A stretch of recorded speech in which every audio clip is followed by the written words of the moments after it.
May you, Jonathan Joss, rest in peace. R.I.P. man. Yeah. I usually would normally like to start with and we're live at the start, but this time I decided to start this with a little bit of a tribute because the whole Jonathan murder is going to play a big factor into Crackhead Comment of the Day. Oh boy. You did not deserve to die, man. No, you do not. John Redcorn was killed all because of a homophobic neighbor. Mm-hmm. Exactly, Sylveon. Yeah. And yet. Hey there, guys. Hey, John. Hello. Do you have anything to say about the Jonathan? He was a very good voice actor, and he will be truly missed. Exactly. And not only will he not only be missed by all of us, but yeah, he voiced John Redcorn. Yep. And now with that King, yeah, as well as that King, and of course with the new King of the Hill revival that'll be coming this year, I might as well pay a little bit of a tribute to him in this stream.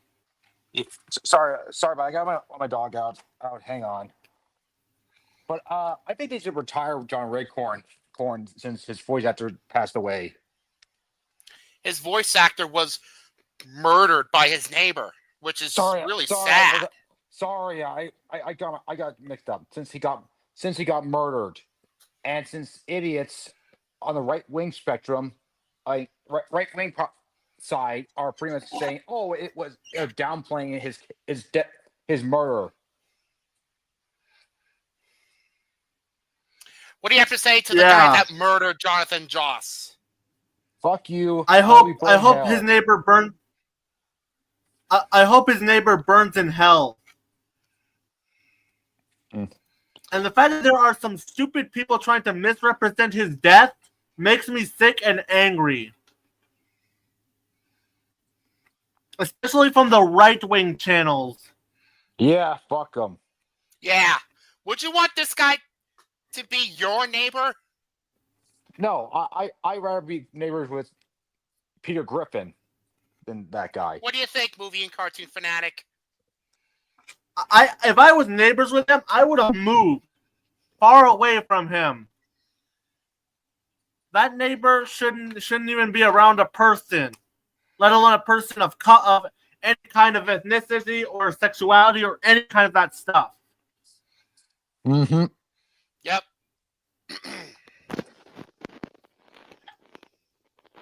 No, we're just waiting for everyone else to get here. Yeah, the quote Sinbad. This is a sick world we live in. Sick people.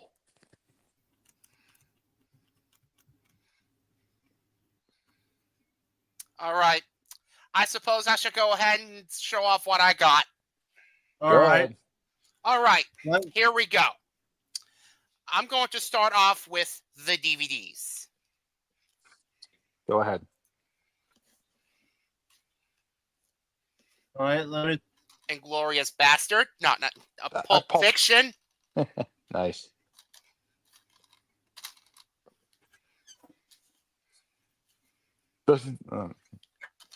Inglorious Bastards. Yes, I did get another copy of this movie. I will show that when we get to it. You know, I'm Italian on both sides of my family, but I crack up every time Brad Pitt says "Buongiorno." And Superman the movie. Yes. I need the true Superman for everybody. Yeah.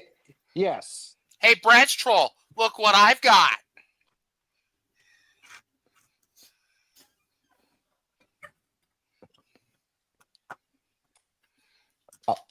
All right, on to the 4Ks. Inglorious Bastards. Mm-hmm. Hang on.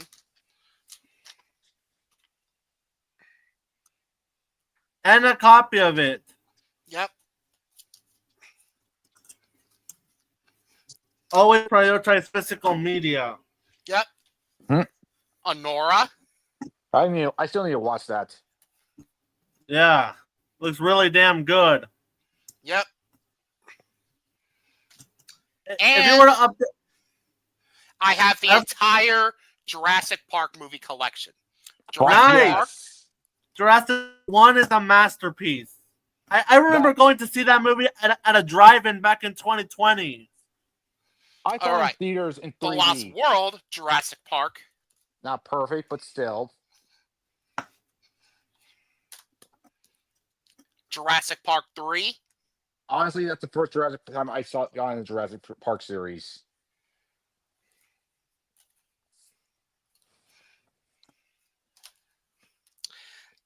Jurassic World 1.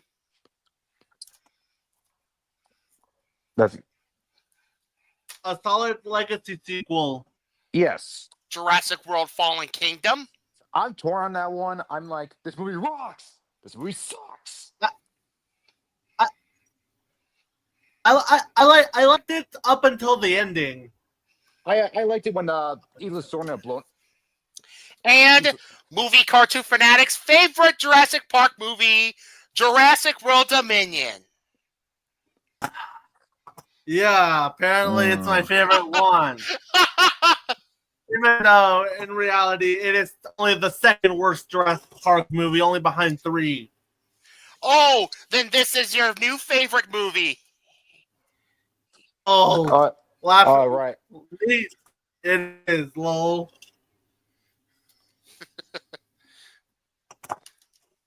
But yeah, that's everything I got. I do have something to show for my collection. It's a bit related to Minecraft. Oh, cool. Oh, cool. It's kind of like a fidget spinner. You remember when they were popular? Yeah. And recently, I started a new live stream series called Toon Discussions. First, it was Kim Possible. Then it was Arcane. And last week, we talked about SpongeBob SquarePants. Oh, cool. Yeah.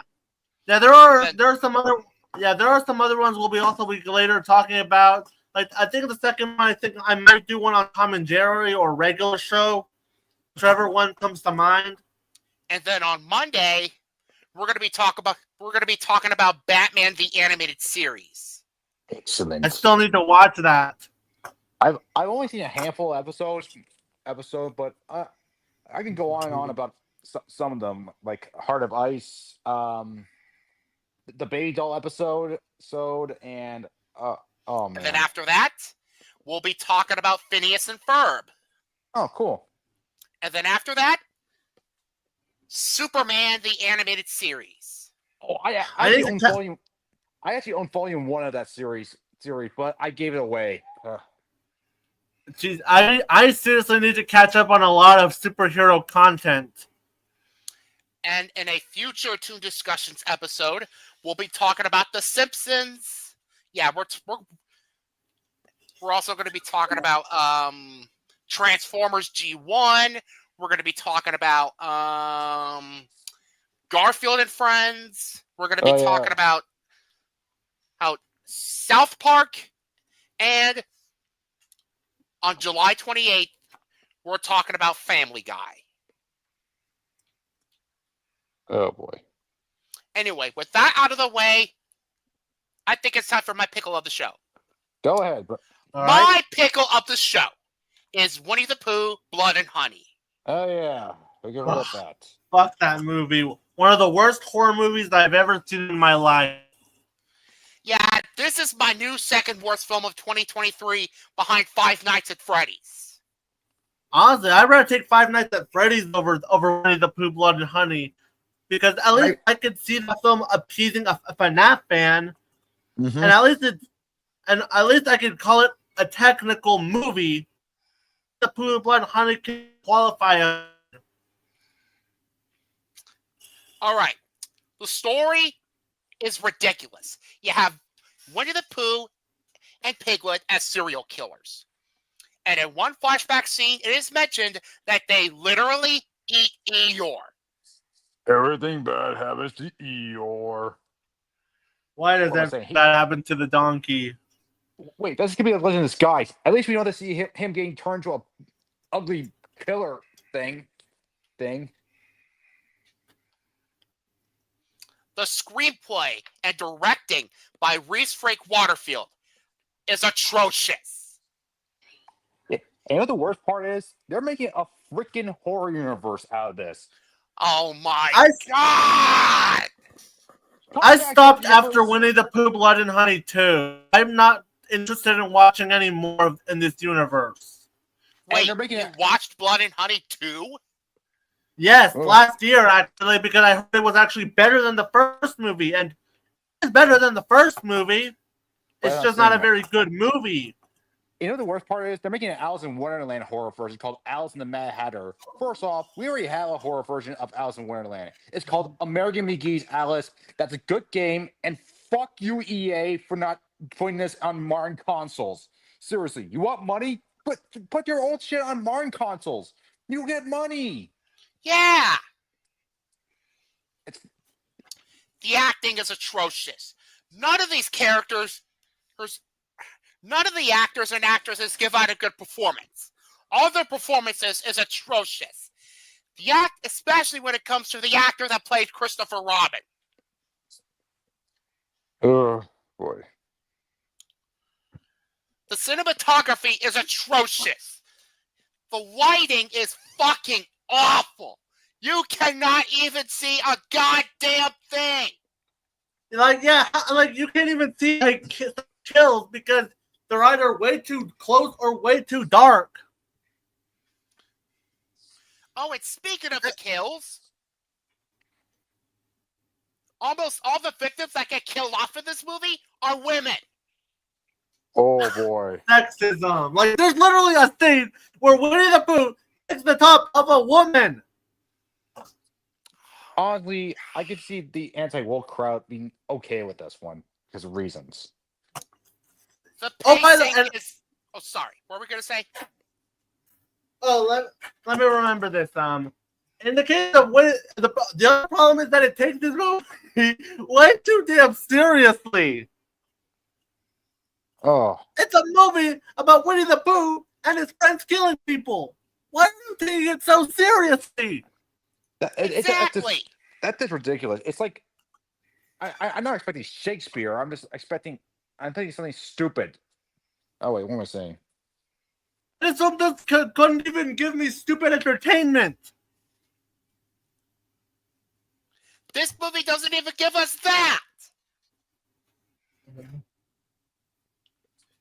This movie fails. It absolutely fails hard. It falls flat on its face.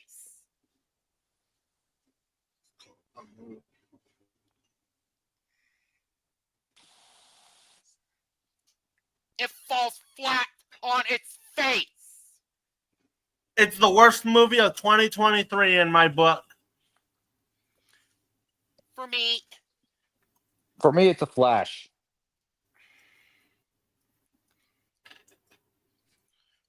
Five Nights at Freddy's, easily. Fuck that movie.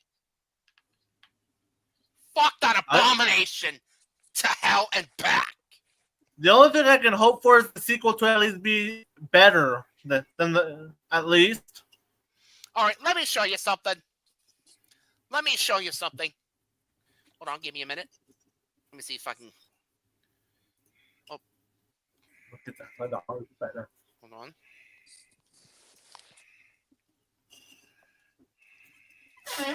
Give me a second. Alone, what are you even Let me doing show with you your something. career? Oh yeah. Yeah, I agree, Mr. Chilling. Expendables 4 was terrible. Okay.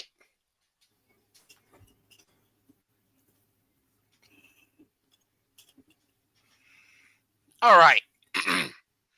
All right. I want to show you something. Pay attention to this.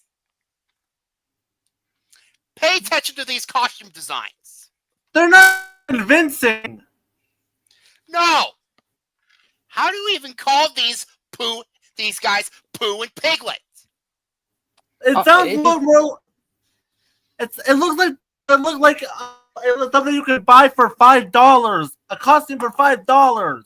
They're charging mainly just cosplayers. They look more like cosplayers, but I've seen cosplayers that could make better costumes than whoever made this. Yeah, they look more like they're about to rob a bank. They look like costumes I expect from Spirit Halloween.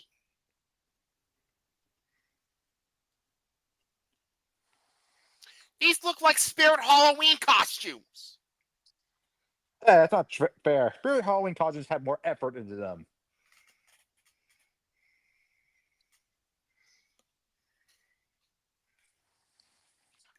All right. Sorry. Yeah. The pacing in this movie is torture. Absolute torture. This movie was an hour and 24 minutes. Oof. It felt like an eternity. I take it back. I think Peter Pan and Wendy was worst movie of 2023. And that was a slog to get through. I compare it more like to Fan 4-6 Disney live action remake.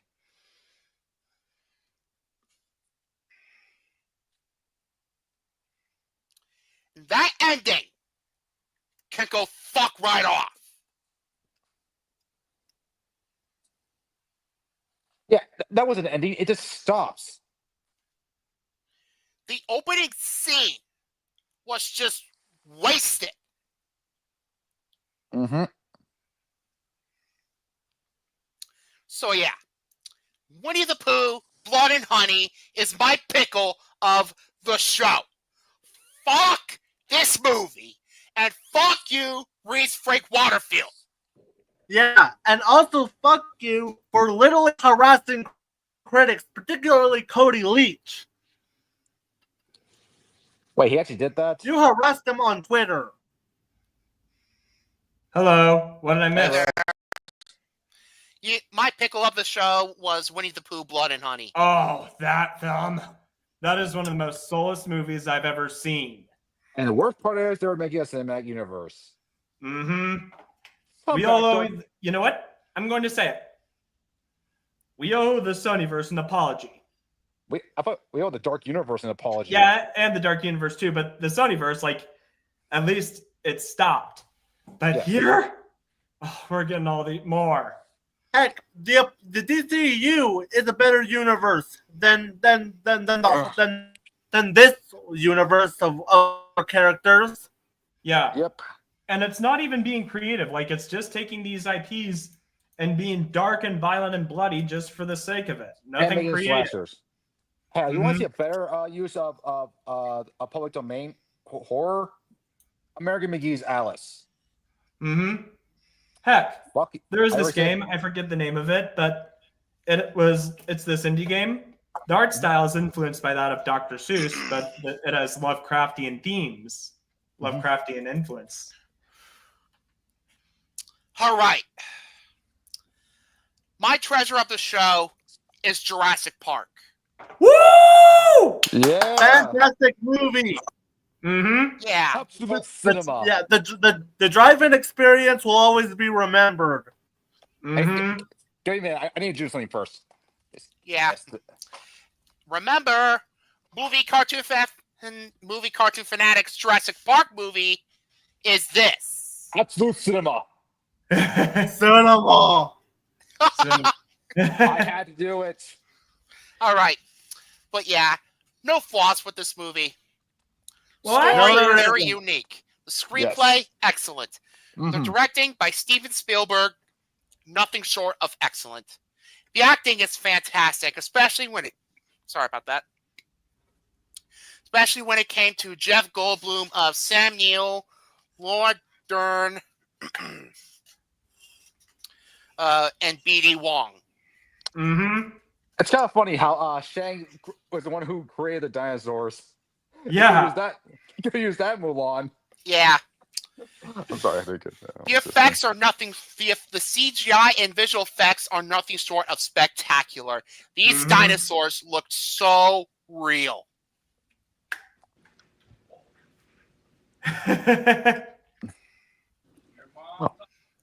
Yeah. The cinematography is just breathtaking. The editing is phenomenal. The pacing is very, very good. Considering this film came out, or considering the fact that this film is 2 hours and 7 minutes, yeah, it feels like the pacing just goes by very fast. Mm-hmm. Yeah, oh yeah, definitely. I remember, and plus, it's kind of funny seeing Newman from Seinfeld get killed. By the Dilophosaurus. Yes. I was supposed to get Newman in the sewer 2 hours ago. I can't think of the Seinfeld quote. It is a classic, everyone. Mm-hmm. Mm-hmm. Funny thing, I've actually seen some fan art of Grimlock. Jurassic Park is my treasure of the show. I love this film. My third favorite movie of all time.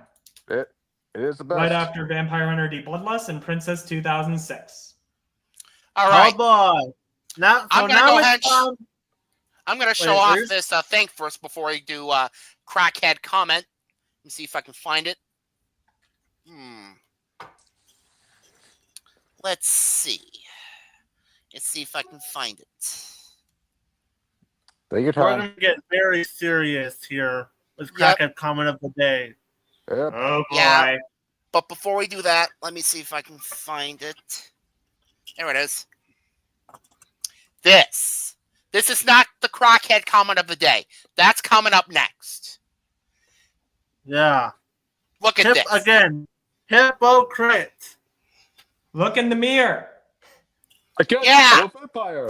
This guy literally stalked me when I was doing the season 1 finale of the Trolls Band Together Fan 2001 Cridgeathon. He came disguised as one of my friends. I didn't take a screenshot of it, though. Well, but I believe you, considering his track record. Can this guy seriously just shut up already? Yeah.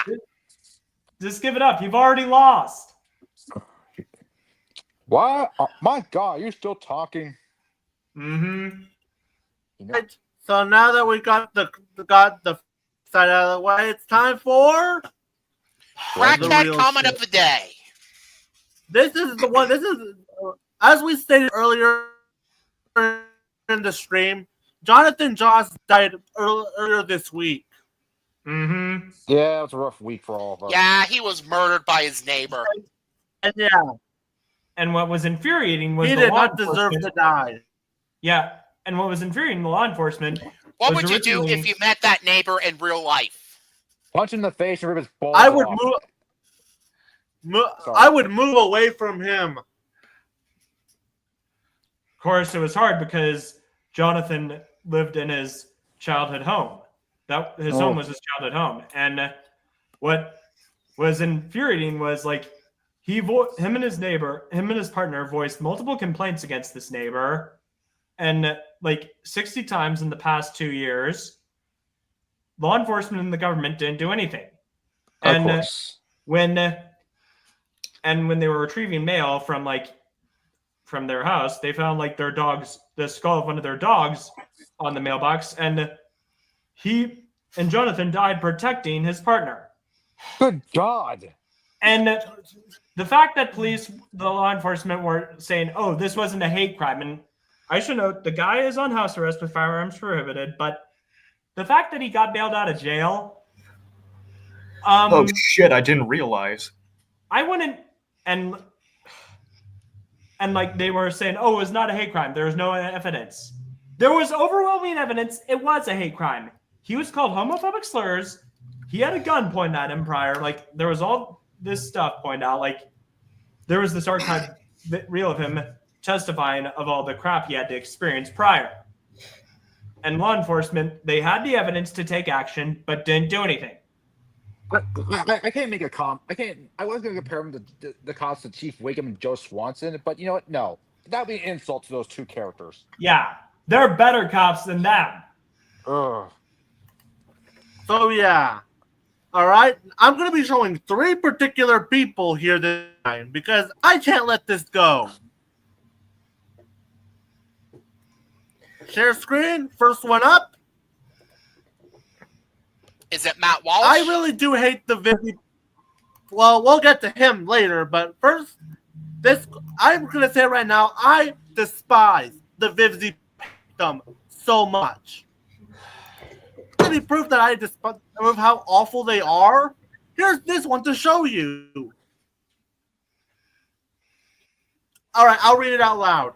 I know an LGBTQ plus actor was just murdered on the second day of Pride Month, but have you considered that child, trans man, headcanons a fictional character crucial to his trans experience in the wrong way? Stay classy, Vivzy Pop fandom. You know, What? What the fuck does that even mean? This is a sick world we live in. Yeah. I cannot fathom how someone is trying to connect Vivzy Pop to a real life murder. Holy hell. You know what? Can we just call social media anti-social media instead? I've got on record that the Vivzy Pop is the absolute worst. I No saw someone shit. compare it to. I saw someone Mind compare you. Vivzy Pop hate them to the crap that George Lucas had to receive back in the day. Yeah, like all Look what I because put in the private chat. like seriously I'm though, hesitant. all because Vivzy made a cartoon like Jonathan Joss wasn't the only hate-related death that happened. There's also Charlotte Fosgate. Right. In fact, share my screen, please. I'm gonna let the article speak for itself. All right, let me stop the screen on my end.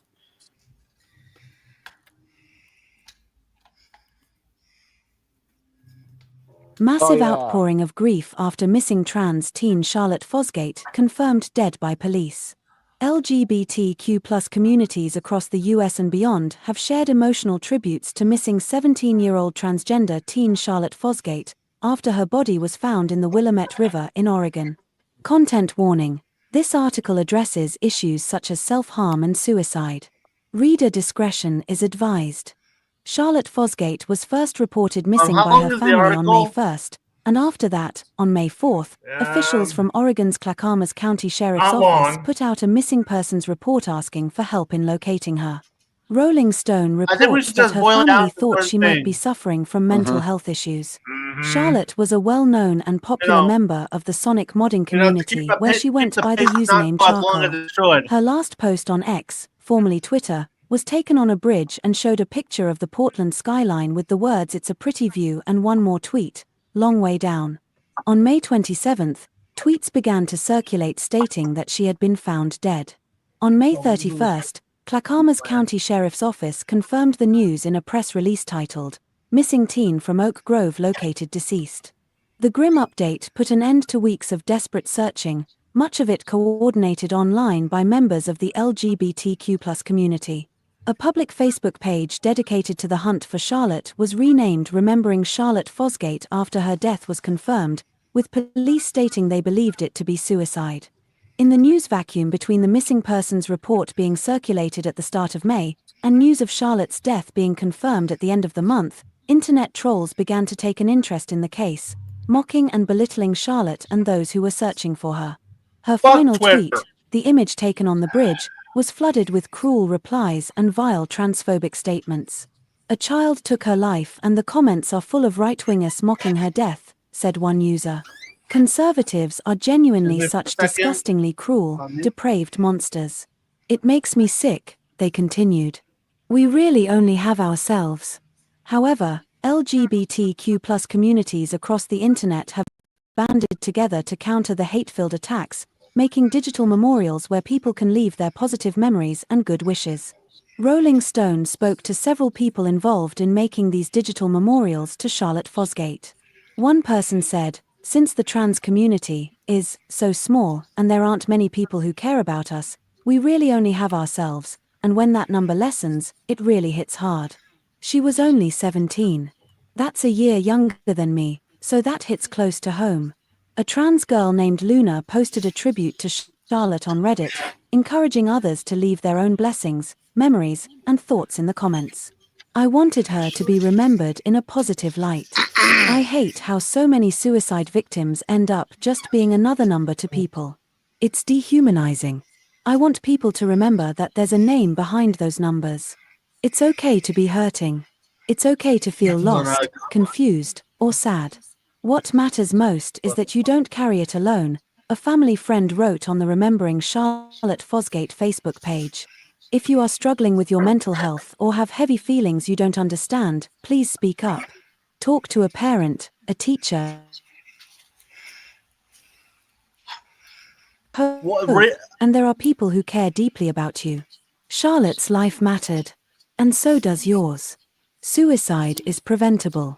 Readers who are affected by the issues raised in this story are encouraged to contact the Samaritans on 116 123, www.samaritans.org, or Mind on 0300 123 3393, www.mind.org.uk. Readers in the US are encouraged to contact the National Suicide Prevention Line on 1-800-273-8255. Well, that was it. Yeah, very horrible. And I really do hate the right-leaning people who abuse who try to literally be homophobic or transphobic to justify killing people. I saw the 17-year-old's original tweet, and let me tell you, the replies are pretty god awful. Oh yeah, but there's two more that I want to talk about regarding the Jonathan Joss murder. I talked about the one idiot who tried to connect Bibsy Pop to the murder. There's another one I got. And speaking of Matt, speaking of Matt Walsh, he made fun of that 17-year-old in a video. Why am I not surprised? Yeah, I know, right? Can Matt Walsh die? Can Matt Walsh die? Mm-hmm. Normally I don't wish death on people, but I think I can make an exception for Matt Walsh. Same. I'm throwing a block party. Mm-hmm. All right. What if Matt Walsh followed? What if Matt Walsh? Hang on.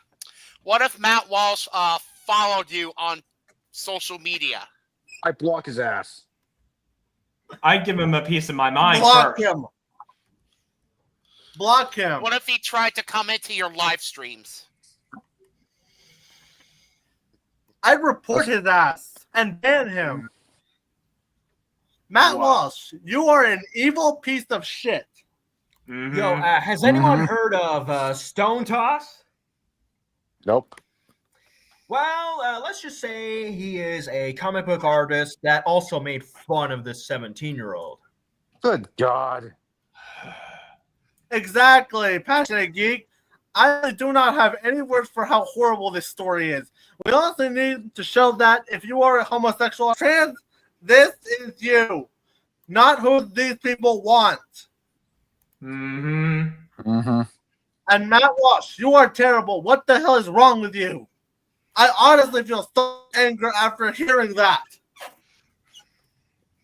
And having the nerve to claim it's a hoax, I'm willing to believe I'm Jonathan Joss's partner over you any day. Mm-hmm. Considering, I mean, reminder, this is the guy who has all these shit takes on like, oh, our land, we didn't, like, you know, he has all these shit takes, like, and he claims like, oh, with this whole land stolen argument is preposterous, dude. I'm gonna put something it in the is private real chat. history. Oh yeah, exactly. About that comic book artist, show the image, please. All right. All right, let me stop the screen and I'll share right now. I don't even want to look at that. That reply is to the 17-year-old girl. What? You know what? Not a joke. What? Not a joke. Oh my god! I feel like I feel like the Joker at this point. Damn. And of course, the last one on the shit list is everyone's favorite, most hated right-wing channel, The Quivering. Oh joy! Can't wait to see what comes out of their fucking ass.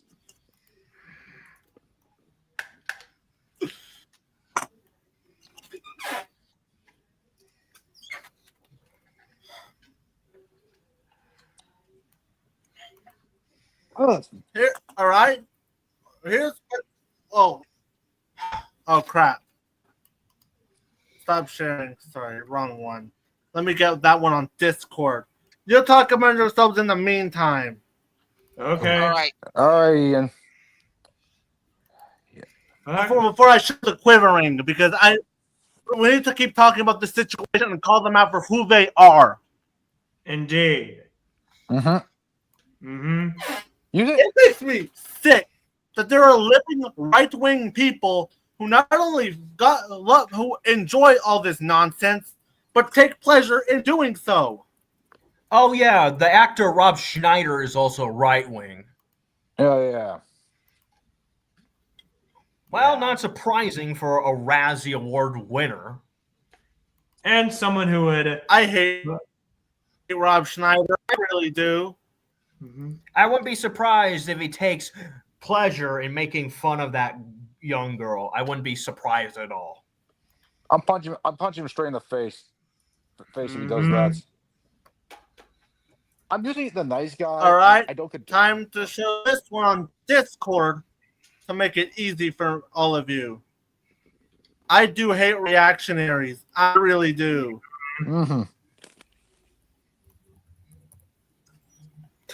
All right, time to share screen. I will be furious this one.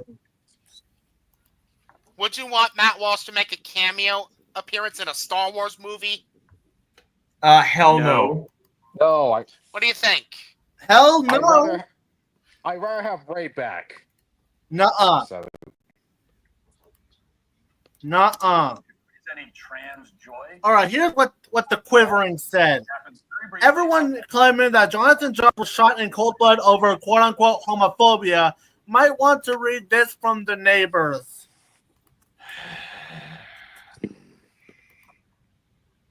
Misinformation, everybody. What a big fat lie. What has the... Of course, I'm not surprised seeing that this guy is shielding the Nazis. To the quarter. Fuck you. Fuck you. Fuck your... Fuck this up. Fuck you. Fuck you. Fuck you. Fuck you. Honestly, people complain about SJWs being bad. But honestly, I think the anti-SJWs as the right-wing crowd are worse. Definitely, yes. Yep. Sure. The SJWs can be annoying, but heck, at least they don't do shit like this. And they know. Oh yeah, I also have a clip of Matt Walsh making fun of that young girl. Warning: it is very offensive. Of course it is. I'm not going to show that. I'm not even going to try to show that. Because at this point, not only disgusting, but we'd be giving that fucker money if we show a clip of him. He does not deserve our support. It was. I took it from someone else's rant video. I would still rather not run that risk of giving him unintentional support. Okay, let me quote it at least. All right. While I cover my ears during this garbage. It happens at all. It happens very briefly, sometime between the 25th story and the ground. Yeah. Okay. You know what? I'm not gonna show it at all. Matt Wall. Sorry about that. The Quartering and everyone who took part in that and that misinformation of a dead person can go fuck themselves. Exactly. Yeah. And they don't get the Keith David clip. Nope. To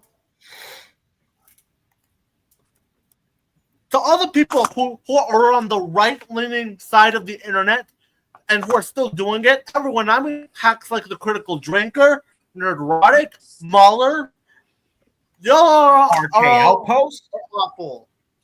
I wasn't laughing at this situation. I was laughing at a video I was watching. RK Outpost. Let's add No. him too. No. This I isn't understand. funny. This isn't funny. I know. I'm just This is adding to the disgusting. list of I was just anti-Semitism. laughing at a funny video. Okay, Yeah, good. don't worry. Good for Ethan you. was not laughing at a serious situation. Don't worry. We are not trying to make fun of people. And anyone who persists on doing that, have some fucking shame. Yeah. Mm-hmm. Yep.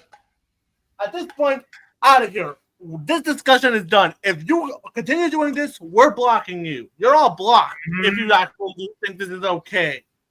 Yeah, bro, I'm not trying to silence opinions, but we block people because they're being jerks. Mm-hmm. Yeah. That's simple. Don't be a jerk. You don't get blocked. Yeah, it's not our fault. Our fault. We blocked you. There's a reason why. Like a certain someone we know. And guess we're what? not gonna mention his name. Matt Walsh has Matt Walsh has 3.23 million subscribers. Only While actually good YouTubers have less than that. Mm-hmm. Yeah. Like, seriously, though, I can name better YouTubers than Matt All right, Walsh. I'm gonna go ahead and show the video. Like, what video? The Jonathan Joss story that Matt Walsh did. I'm not showing it. Sorry. Yeah, We're not let's doing show that. it. What's Anyway, next? now that we're done with the rants, time to get to the reviews. And let's hope the reviews are more positive and we can try to end this on a positive note. Agreed. Yep. So let's start with Ethan. What do you have? All right, I saw this movie last week. I saw this movie last week. The live-action remake of Lilo and Stitch. Oh, let me get boy. my God. got I was no hoping Sean would end up here just so he can talk about this since he also saw this. This film is getting the I'm not watching that mention for my worst list. I want to give it a chance, but seriously, Disney. Hey, hang on. I need to do something. Get me mad. Think, Disney. Think. Exactly. None of these things make any sense. Like going to university in California. You're in fucking Hawaii. Hawaii, last I checked, had the biggest marine biology university. Yeah. And also, what have they done to Nani? They made her very unlikable in this. I have not seen it. I have no plans on watching it. Me neither. Ohana means family. The fact that it made $647 million is just beyond me. Oh. It made more money than the original did its opening weekend. Like, guys, we were doing so good that the live action remake boycott. Yeah. Chris Sanders. Okay, Chris Sanders told you to jump off a bridge. Would you do it? No. Well, the sad reality is not everyone in the world uses the internet. So more than likely a majority of the people who saw the remake weren't aware of the backlash it was getting, especially the target demographic. Right.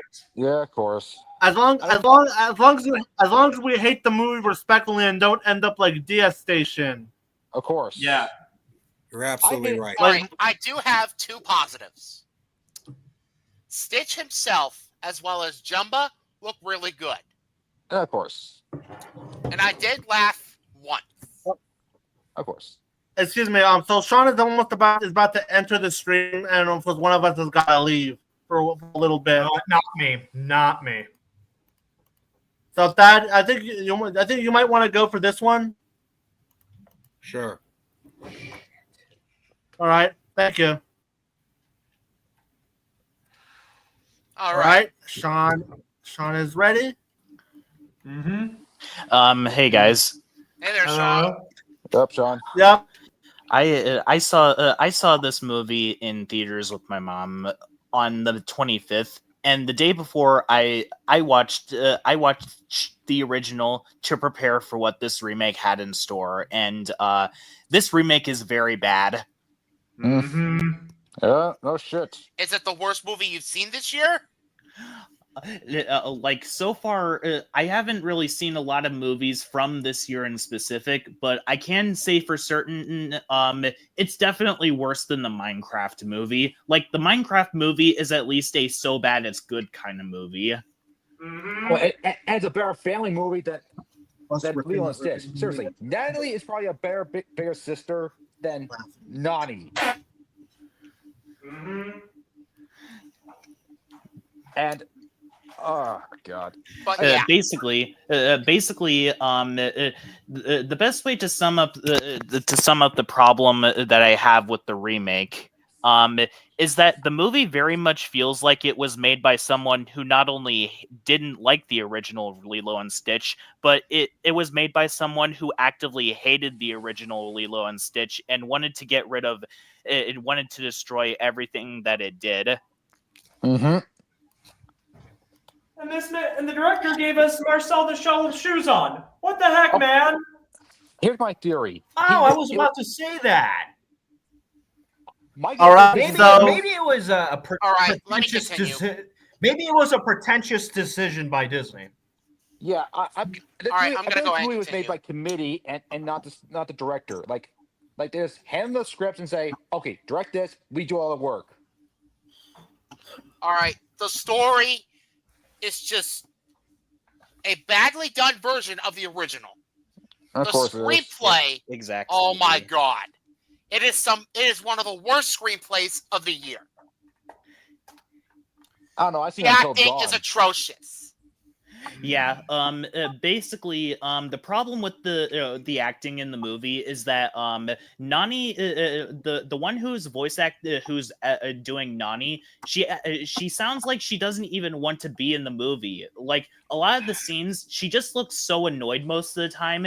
And with Lilo, she feels too sanitized compared to the original because in the remake, she the only thing that she's there to do is just oversell the cuteness factor, even though Lilo was an actual character in the original. Yeah, Exactly. I remember, like, of all the Disney movies, Lilo and Stitch was the one I ended up rewatching the most as a kid. Hey, I even have it on DVD because I actually got it from my babysitter at one point. I still have the DVD in my basement. You know, where Lilo hid in the dryer instead of behind a pizza box. I mean, I understand why they and plus, did they really have to do product placement for a fucking hotel resort that no one can go to? Yeah, and Only not to mention rich. And not to mention either, they also throw in modern references. There's literally a sequence where instead of Lilo saying, I read her diary, she said, I read her text messages, you know, because that's not going to date this movie in any way whatsoever. No. This movie has references to TikTok. Of course. And I only know about the fact that they reference TikTok because of DS Station. I only know about it for actual reviewers like Steve Reviews and Mon Girls. Yeah, and not and to there are mention, also Modern Girls point out some unfortunate implications. I mean, I saw other people do it, but Modern Girls, like, ooh, yeah, the remake had some real unfortunate implications. And there are also certain sequences that they did in this movie that completely missed the point of the original. Like in the original movie, Lilo already ran late for the hula dancing show because she fed a fish a peanut butter sandwich. Well, in the remake, they make it to where she's on time now, and they also got rid of the motivation for why she attacked her friend because in the original movie, she attacked her when she said, "I think she's crazy." And they still have it in the remake, but they made it to where it's not even said towards Lilo. And instead, they gave the motivation being because her friend basically pushed her while she was dancing, and because she was distraught about Nani not being there. Another reason not to watch this movie. yeah, and I heard some really problematic implications with, like, indigenous communities in Hawaii, and I heard like they have been taking issue with that. Yeah. Especially Disney. But you want to know what the worst part about this remake and what they did to the original? They fucked up Jumba's character. Yep. They made him a villain. Well, and then while getting rid of Gantu. Yeah, they did. Oh. And but even worse than that is that they completely destroyed the message that the original movie was trying to go for. They basically said it to where they basically made it to where now Ohana doesn't mean anything. And also Lilo decides to say that Ohana means family as a way to guilt trip Nani while Stitch was causing trouble, even though in the original, Lilo did that when Nani was about to kick Stitch out of the house. Seriously though, and don't even get me started on the CGI on Pleakley and Dumba. Like, they don't even have Pleakley do drag in this movie. like yeah, you pretty can sure it's drag because thing, of just have conservatives. Twinkie disguised as a woman. There, and it really shows that Disney was basically really trying their best not to spend all that much money on the alien designs, because they rarely, if ever, really use Pleakley and Jamba's designs for most of the movie, and they got rid of Gantu because they wanted to save money. Even though I need to emphasize this right now, you guys are Disney. You have more money than. You guys want to know what the budget for this movie is? Want to know what the budget for this movie is? Let me say it right now, because I can't stress Disney's hypocrisy with not going over the budget. Meanwhile, you have a movie that literally goes as a budget of literally $100 million. Yeah. And you know what the funny this thing movie is? was originally planned to be released on Disney Plus. Yeah, it's Honestly, and it it should shows. probably be on Disney Plus. Yeah. It really shows. Mm-hmm. The cinematography is bland. The editing is atrocious. The pacing just drags on. This movie was 108 minutes, and it felt like 3 hours. And it's weird because they got rid of a lot of sequences from the original. They got rid of the ugly duckling story, which was basically part of Stitch's character development. Exactly. To quote the angry video game nerd, what were they thinking? Oh wait, nothing. Yeah. You know, can I say something? Stormtroopers have better aim than Disney trying to remake their classics. All right. Ooh. Movie cartoon fanatic, what would you do if someone asked you to come with them to see the live-action Lilo and Stitch remake? I guess I'd be forced to watch it because if it was one of my friends doing it or any of my family members gonna make me watch it, I guess I'd watch it just to, it would feel wrong to let them suffer through torture by themselves. Yeah, I'm in the same boat as you. Yeah. I actually watched a little bit of Mufasa a few months ago.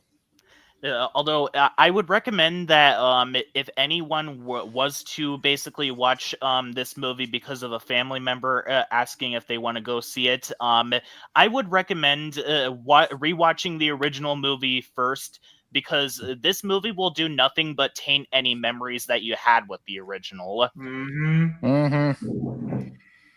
And unlike with Buzz Lightyear of Star Command, where the only way that you would be able to watch it is by dressing up as a pirate and sailing the seven seas, you can watch the original movie as well as the other things related to Lilo and Stitch on Disney Plus.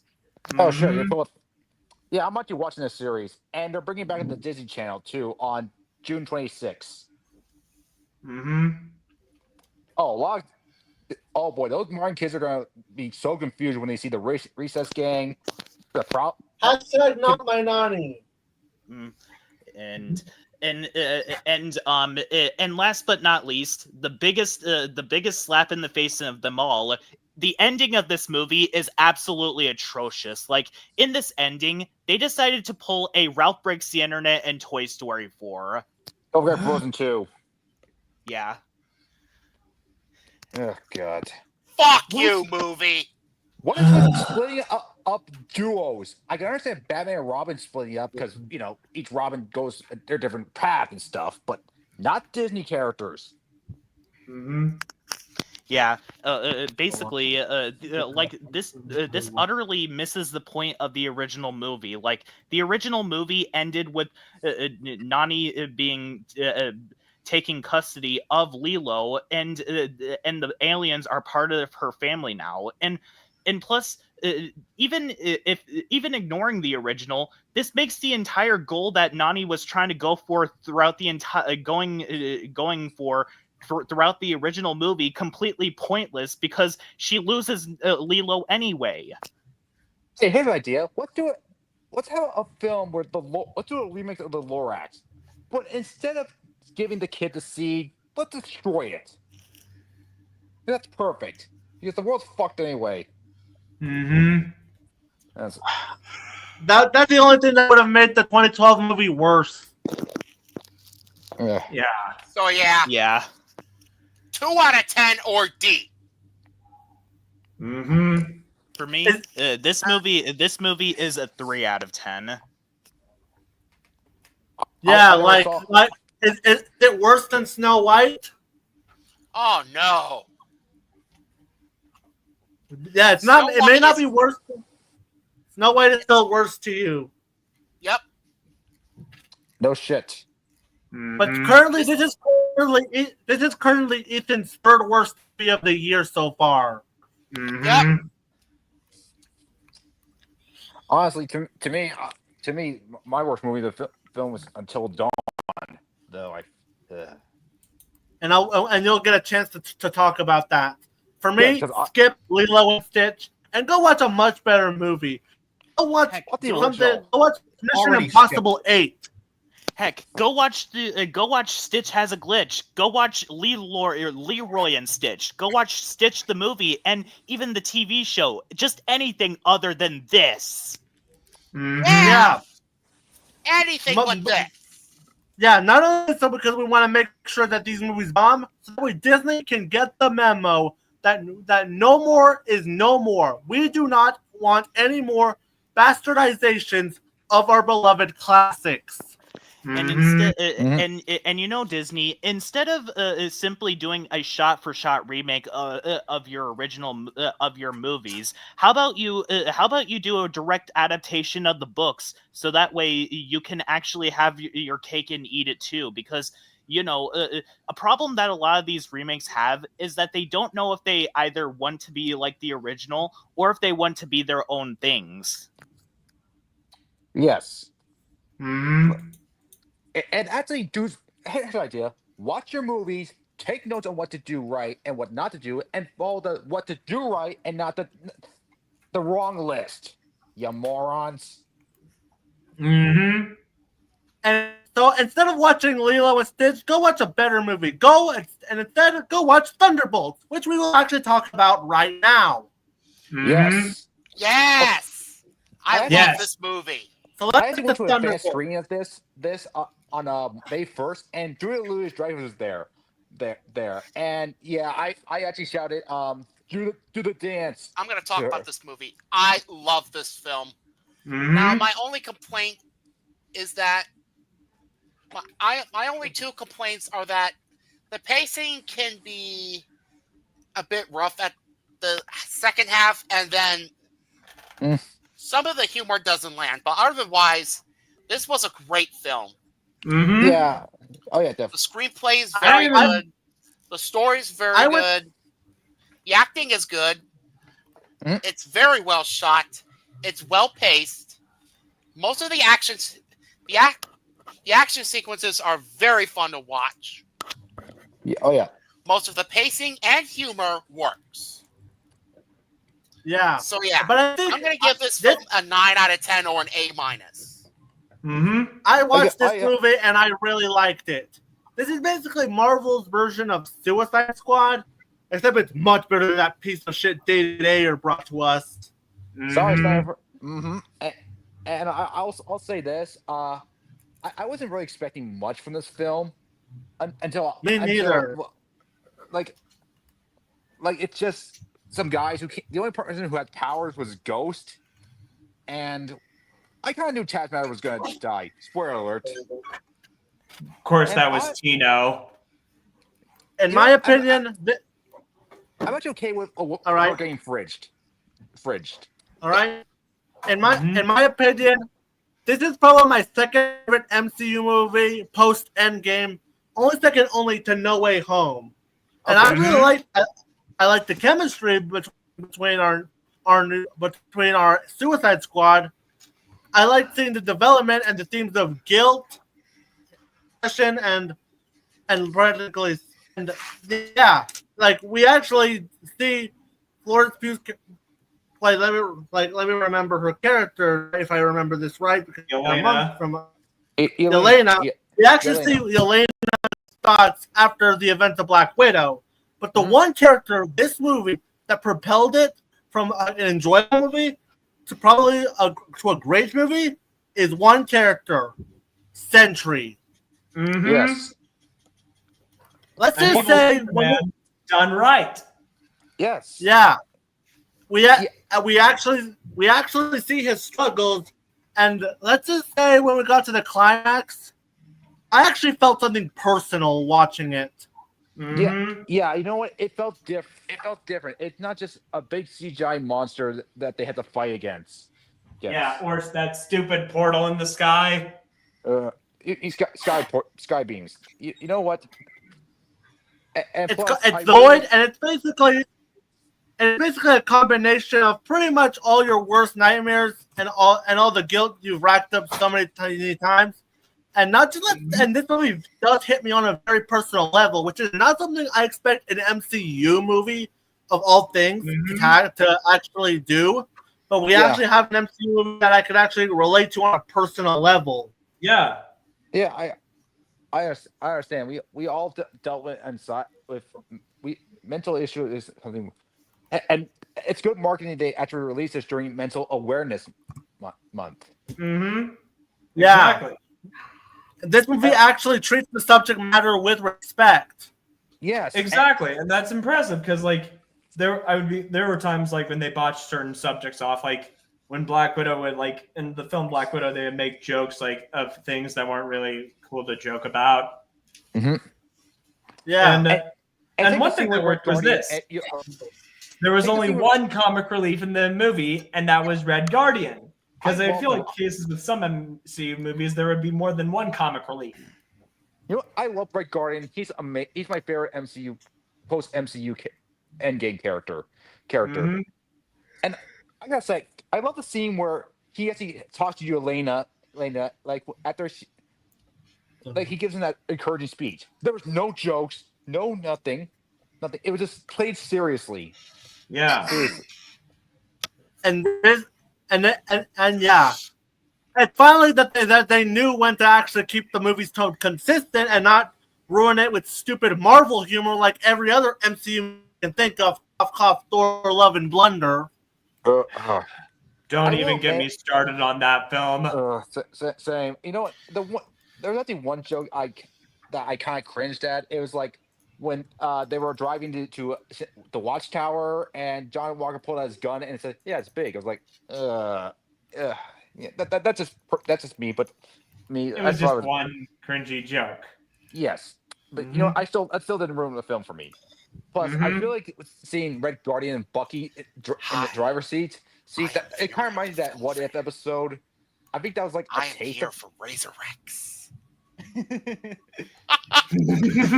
I am here. I swear you. I think my heart jumped down my throat. when that So happened. yeah, Thunderbolt is a fantastic movie and it's definitely one of the MCU's finest entries. And Look same what I thing- put in the private chat. All right, let me read it out in the private chat. I had several jump scares when watching A24's Warfare. All right, Yeah, so and there was one person when I was in the concession stand. One person came up to me and told me her experience about watching it, and told me about. Okay, never mind. Yeah, so yeah, Thunderbolts is GOAT. Movies and And cartoon that- ban 2001.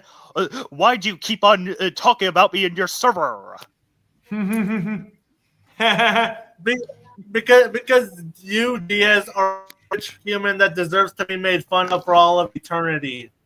You guys And for what? better make Saying fun of mean Matt words Walsh. about Star Wars? All Matt right, Walsh deserves to be made fun of. You guys need to roast him. all right. Okay, So the next. I have so a the next- question for Diaz. Why do you keep saying the R word? Why do you care? Black people say the N-word. Does that mean that they're racist? What the hell is That's wrong something with that he would you? totally say. All right. All right. So the next movie I saw, a movie I watched was "Don't Die: The Man Who Wants to Live Forever." Never saw it. What? It's a, for those who don't know, Brian Johnson, a wealthy entrepreneur, puts his body and fortune on the line to defy aging, and extend his life beyond all known limits. The documentary. I think with that kind of premise, we all know Brian Johnson is pretty delusional. A lot of people expect it to be a quote unquote dangerous documentary, and well, the documentary is beyond stupid, and I honestly think it's just dumb to laugh at his nonsense. Like I haven't seen a guy be this up his own ass in a while, and I've seen Elon Musk. Ooh. Like I expected, like I can't even call it one of the worst movies of the year. It's like a 4 out of 10 because there's almost nothing to hate about it. I don't get angry at because this guy is just so nonsensical that you honestly can't help but believe that he's just flat out trying to stay relevant at this point. Like we all know what ageism is, right? We're all at this. Yeah. So to Brian Johnson, quit trying. That's all we gotta say. All right. All right. My next movie is The Accountant 2. Never saw it. All right. I have yet to see it. Yeah. As someone who hasn't seen the first movie, I really liked this one. The story was very, very unique. The screenplay is very well written. The acting is very good. The acting is very, very good. Especially from Ben Affleck and Matt Damon. Demon. So I can resist. Right. The action scenes are very fun to watch. It's very well shot. It's edited well.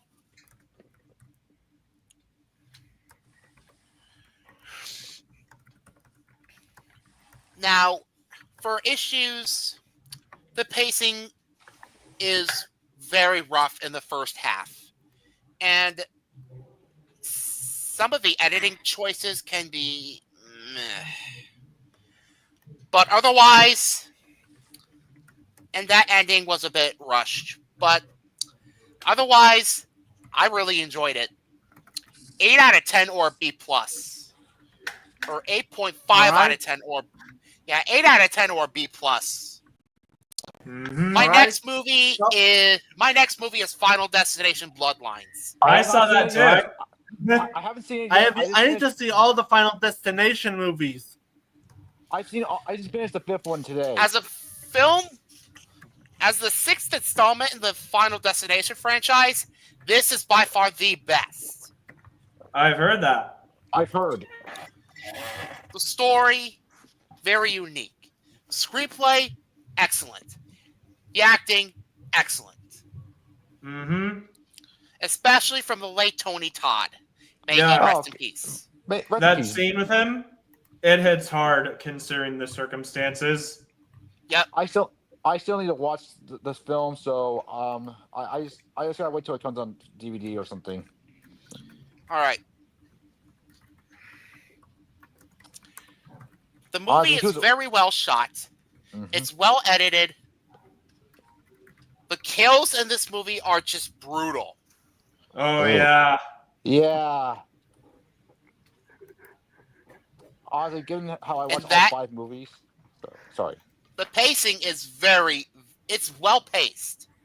Mm-hmm. And that ending, without spoiling it. Okay. Wow. Holy shit. So yeah, I have no flaws with this movie. 10 out of 10 or an A+. Go see this movie, please. My next movie is Clown in a Cornfield. Oh, I saw that too. I saw it with a friend. I haven't seen it yet. Is that all you have to say about Final Destination Bloodlines? Yep. Yeah, my next review is Clown in a Cornfield. Oh yeah. I saw this with a friend after they wanted to see a movie, and I took advantage, and we had a good time. This movie was actually pretty rare. I actually enjoyed this movie. Now, the first half is very slow, and some of the scares are questionable. And a couple characters are not that likable. But otherwise, I like this movie. It's the story. It has a good story. The screenplay is well written. Most of the acting is very solid. The kills in this movie were very, very creative. Yeah.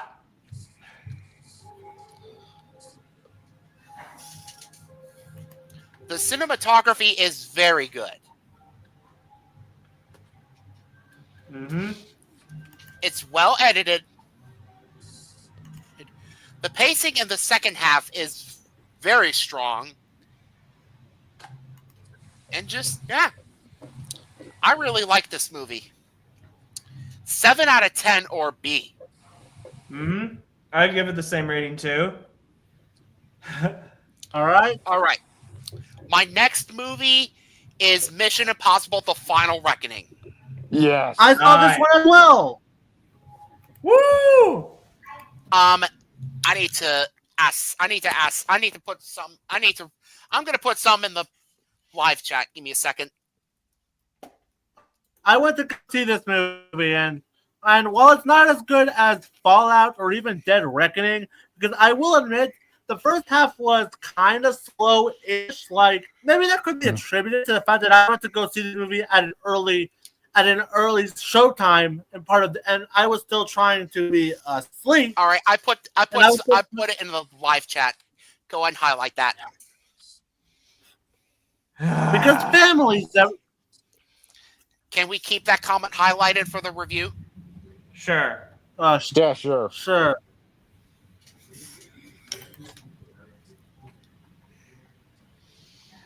All right. Yeah, Mission Impossible: The Final Reckoning. The first half was pretty slow, but once we entered the second half, it's where I start to enjoy this movie a lot. And I will admit, I liked seeing back some of the callbacks to previous movies, as it definitely felt like it was all coming together to this. And boy, did it disappoint.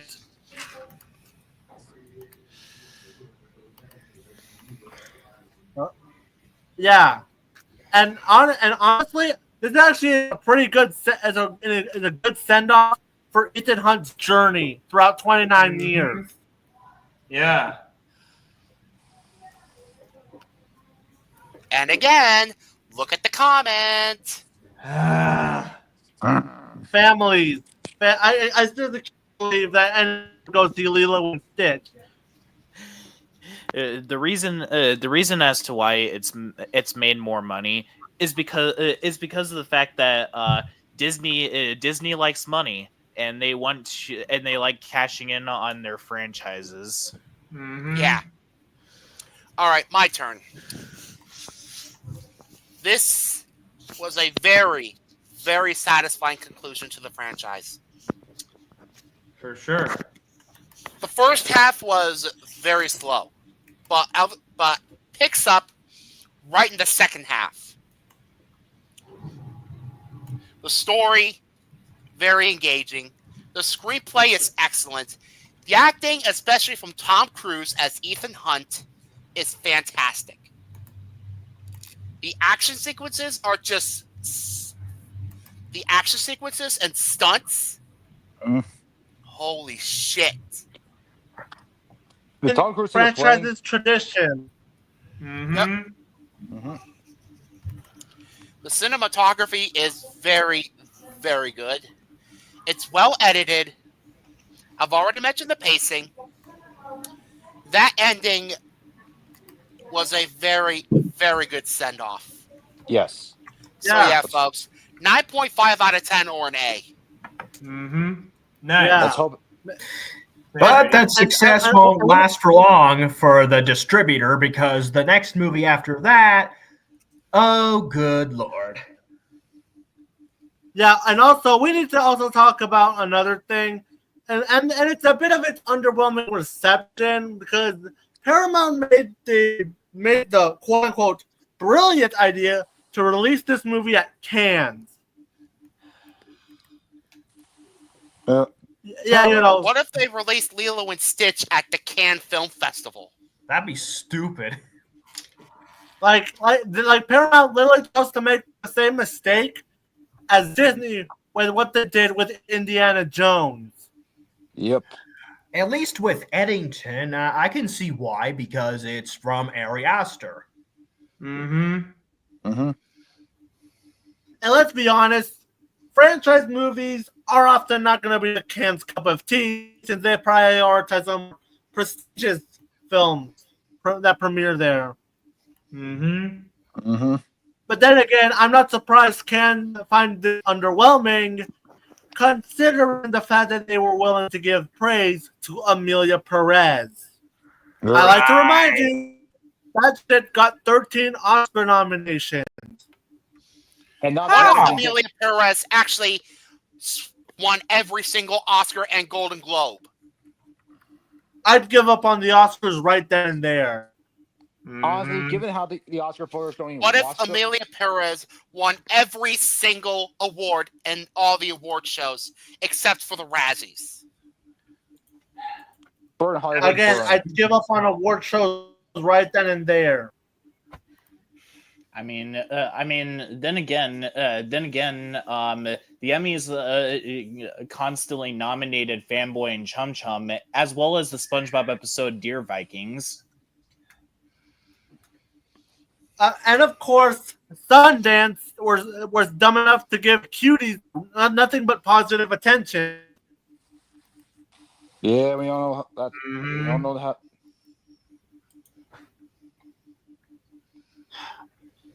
This is why I don't really want to go to film festivals, even if I want to.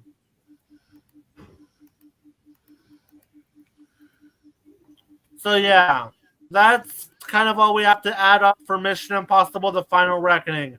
Good send off. Yeah, I do hate Rotten Tomatoes as well. Oh yeah, fuck those guys. So yeah, that's it. Yeah, so yeah, that's it for my Mission Impossible: The Final Reckoning. All right.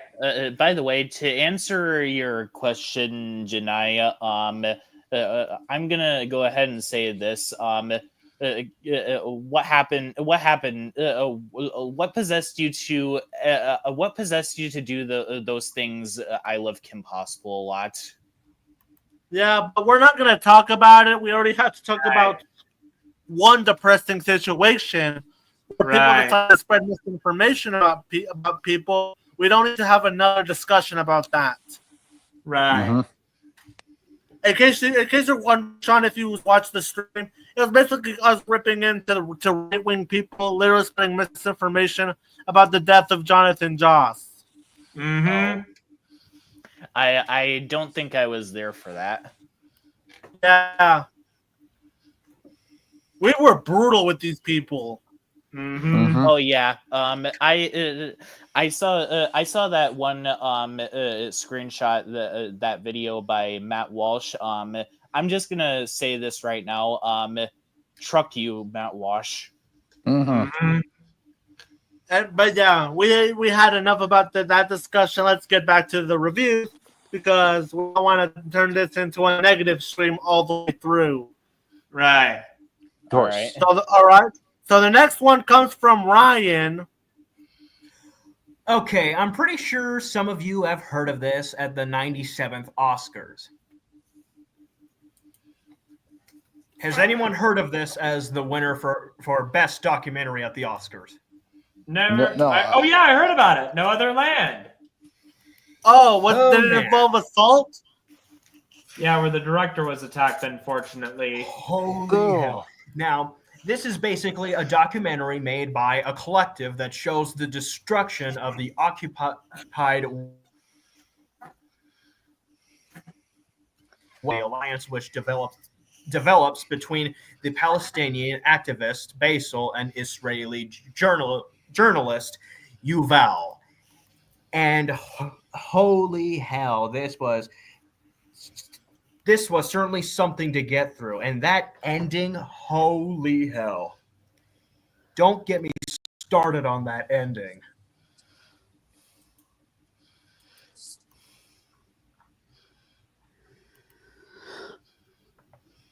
Okay, Yeah. anyone? Next one up. So, This also came from. did you hate this movie, Ryan? No, I absolutely loved it. It was pretty brutal. Mm-hmm. It was I know certainly I something something. myself. All right. So is that it for No Other Land? Yeah. All right. Next one also came from you. Okay, after seeing The Substance, I decided to give Mubi a chance, and I pretty much liked this one.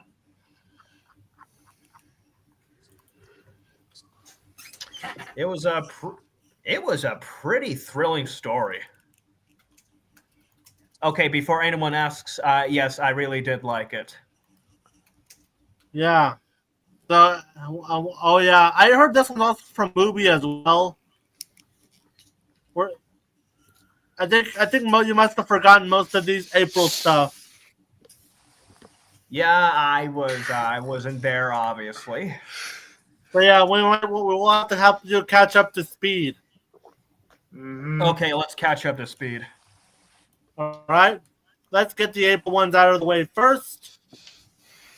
The next one up is. Okay, have any of you heard of the director Harmony Korine? No. I have. No. Yeah, I have. So he gave up making movies for other companies and decided to make films for his own studio. And after what I've seen that he wants to make adult animated movies, I'm totally down. And really interestingly, like, you go to his website and you can download it on an MP4 file. I really respect this guy for what he done for his website. Like, you download it, that's it. Mm-hmm. So this is basically the film equivalent of a first-person shooter, which is pretty interesting.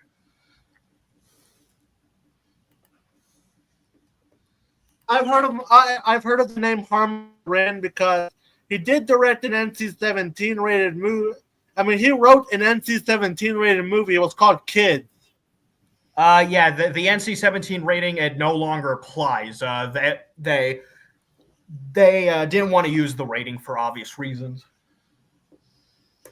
Yeah, that's that he also directed Gummo, and of course we can't remember Harmony Korine without the fact that he directed the first ever movie to be released under A24. It was called Spring Breakers. And it featured a lot of actors from children's shows. Yeah, Vanessa Hudgens and Selena Gomez come to mind. It also stars James Franco. Like, if you just look at one poster, I think you'll want to back out. I wonder if he's. I wonder if Harmony Korine submits his recent movies to the MPAA, like Baby Invasion and Aggro Drift. I'm pretty sure the result won't be pretty. Yeah, he's definitely the equivalent to a loved or hated director in the same way Aster is. So, is that it for Baby Invasion? Yes. All right, next one up. That's a mouthful. Oh yeah, it's a dark comedy movie that stars Steve Buscemi.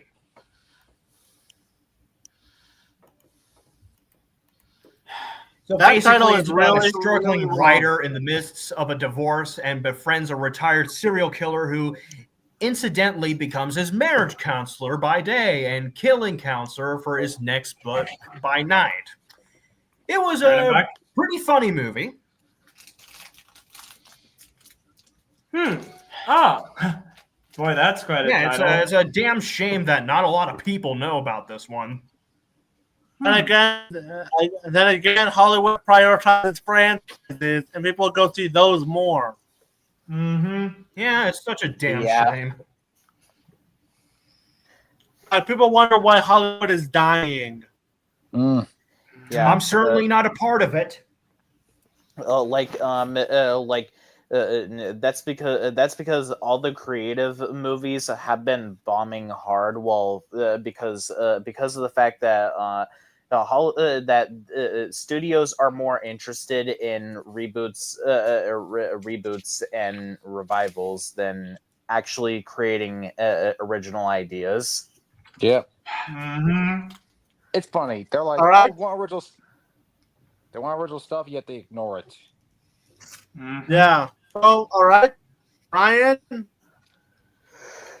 Okay, yeah, here's something really interesting. The director of this movie is actually the husband of Yorgos Lanthimos. Who? The director of this movie is the wife of Yorgos Lanthimos. Okay. It's the director of Poor Things. Yeah, the movie that got Emma unsurprisingly, Stone. it's really graphic with some sex scenes. Not a lot. I've seen Poor Things. The movie that got Emma Stone her Oscar win, very well deserved, by the way. Too bad Jimmy Kimmel had to ruin it. Yeah, award shows are pretty stupid. So it's basically about two sisters called September and July that share an intense bond, speaking in a secret language and keeping the outside world at a distance. After September is suspended from her school, their mother brings them to a remote house on the Irish coast, where July begins to resist her sister's increasingly sadistic control. Yeah, it was pretty hard to watch.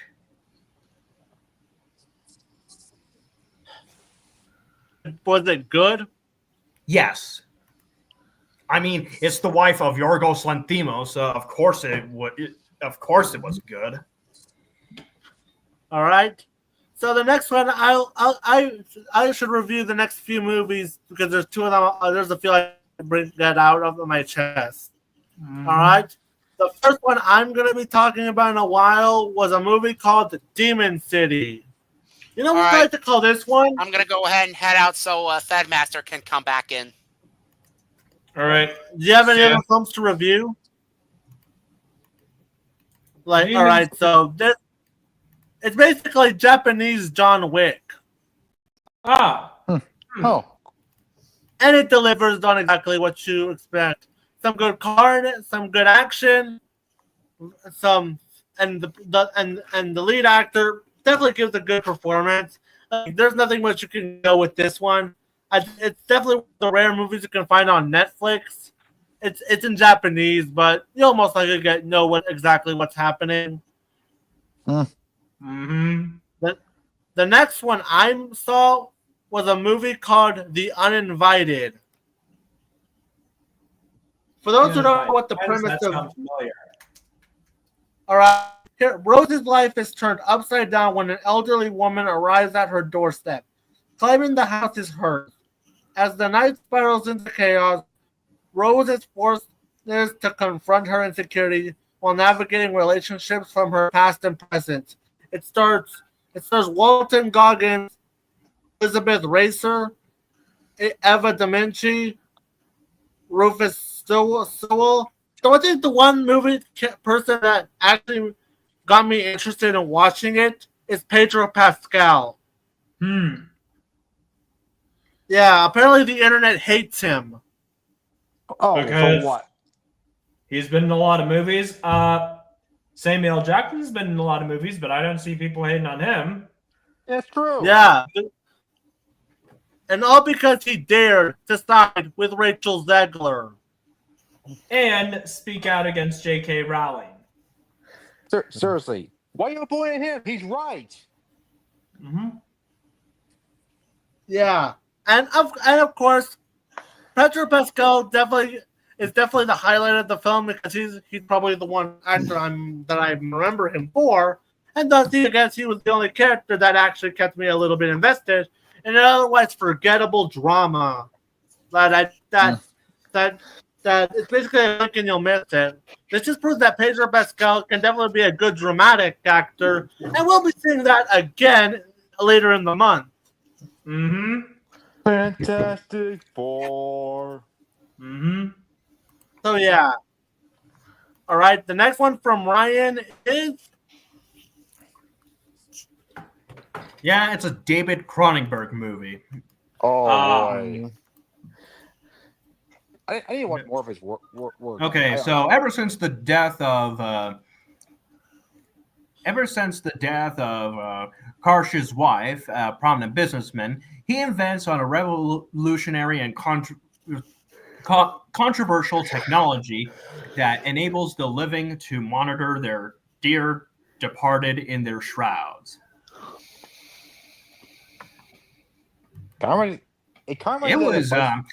Finding this movie was absolute hell for me. It wasn't any theaters near me, and I had to go and do the impossible by torrenting it. It was hard to find it. This is the only times I ever torrent movies is whenever it's unavailable. That's the only times. But I do compromise by actually getting them when they're legally available.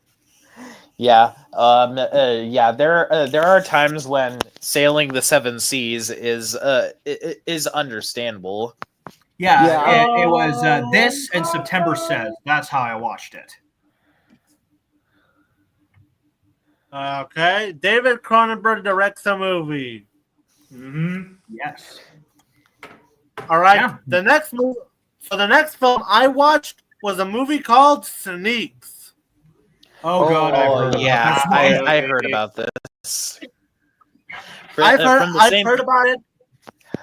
Yeah, from the same studio that brought us such quote unquote classics like Norm of the North and Arctic Dogs. And this movie might be worse than both of them, but it's still a bad movie. Like this, I can sum it up in one word: boring. Almost nothing happens. Like at first, you thought the movie was going to be about some basketball player with his sneaks and trying to, build a bond. But then the movie turns entirely different in its plot, and yeah, I wouldn't blame you if you forgot most of the plot of this movie because because the movie is so unfocused that I honestly forgot what the film was even about. And animation- and plus the movie itself is so predictable. Sounds so predictable and cliche. Like I can predict that the two sneakers are going to get back together in the end. And keep Exactly. David. Why? Why, man? You were the shit. And it stars Anthony Mackie. Exactly. Dude, I can't believe I I'm saying it, but honestly Captain wa- America I 4 also did wa- step up. And the animation isn't all that either. The animation is so cheap and lazy. I'm surprised that a movie like this got into theaters. But then again, we're not surprised because this came from Briarcliff Entertainment. Mhm. You want to know what else they released in theaters? Why? Not another church movie. Oh, right. And Braden's favorite magazine movie. dreams. Seriously. I can't get over that movie existing. Like, if you told me that movie was one of those spoof movies from the 2000s, I would have believed it. Here's And- my take on the animation.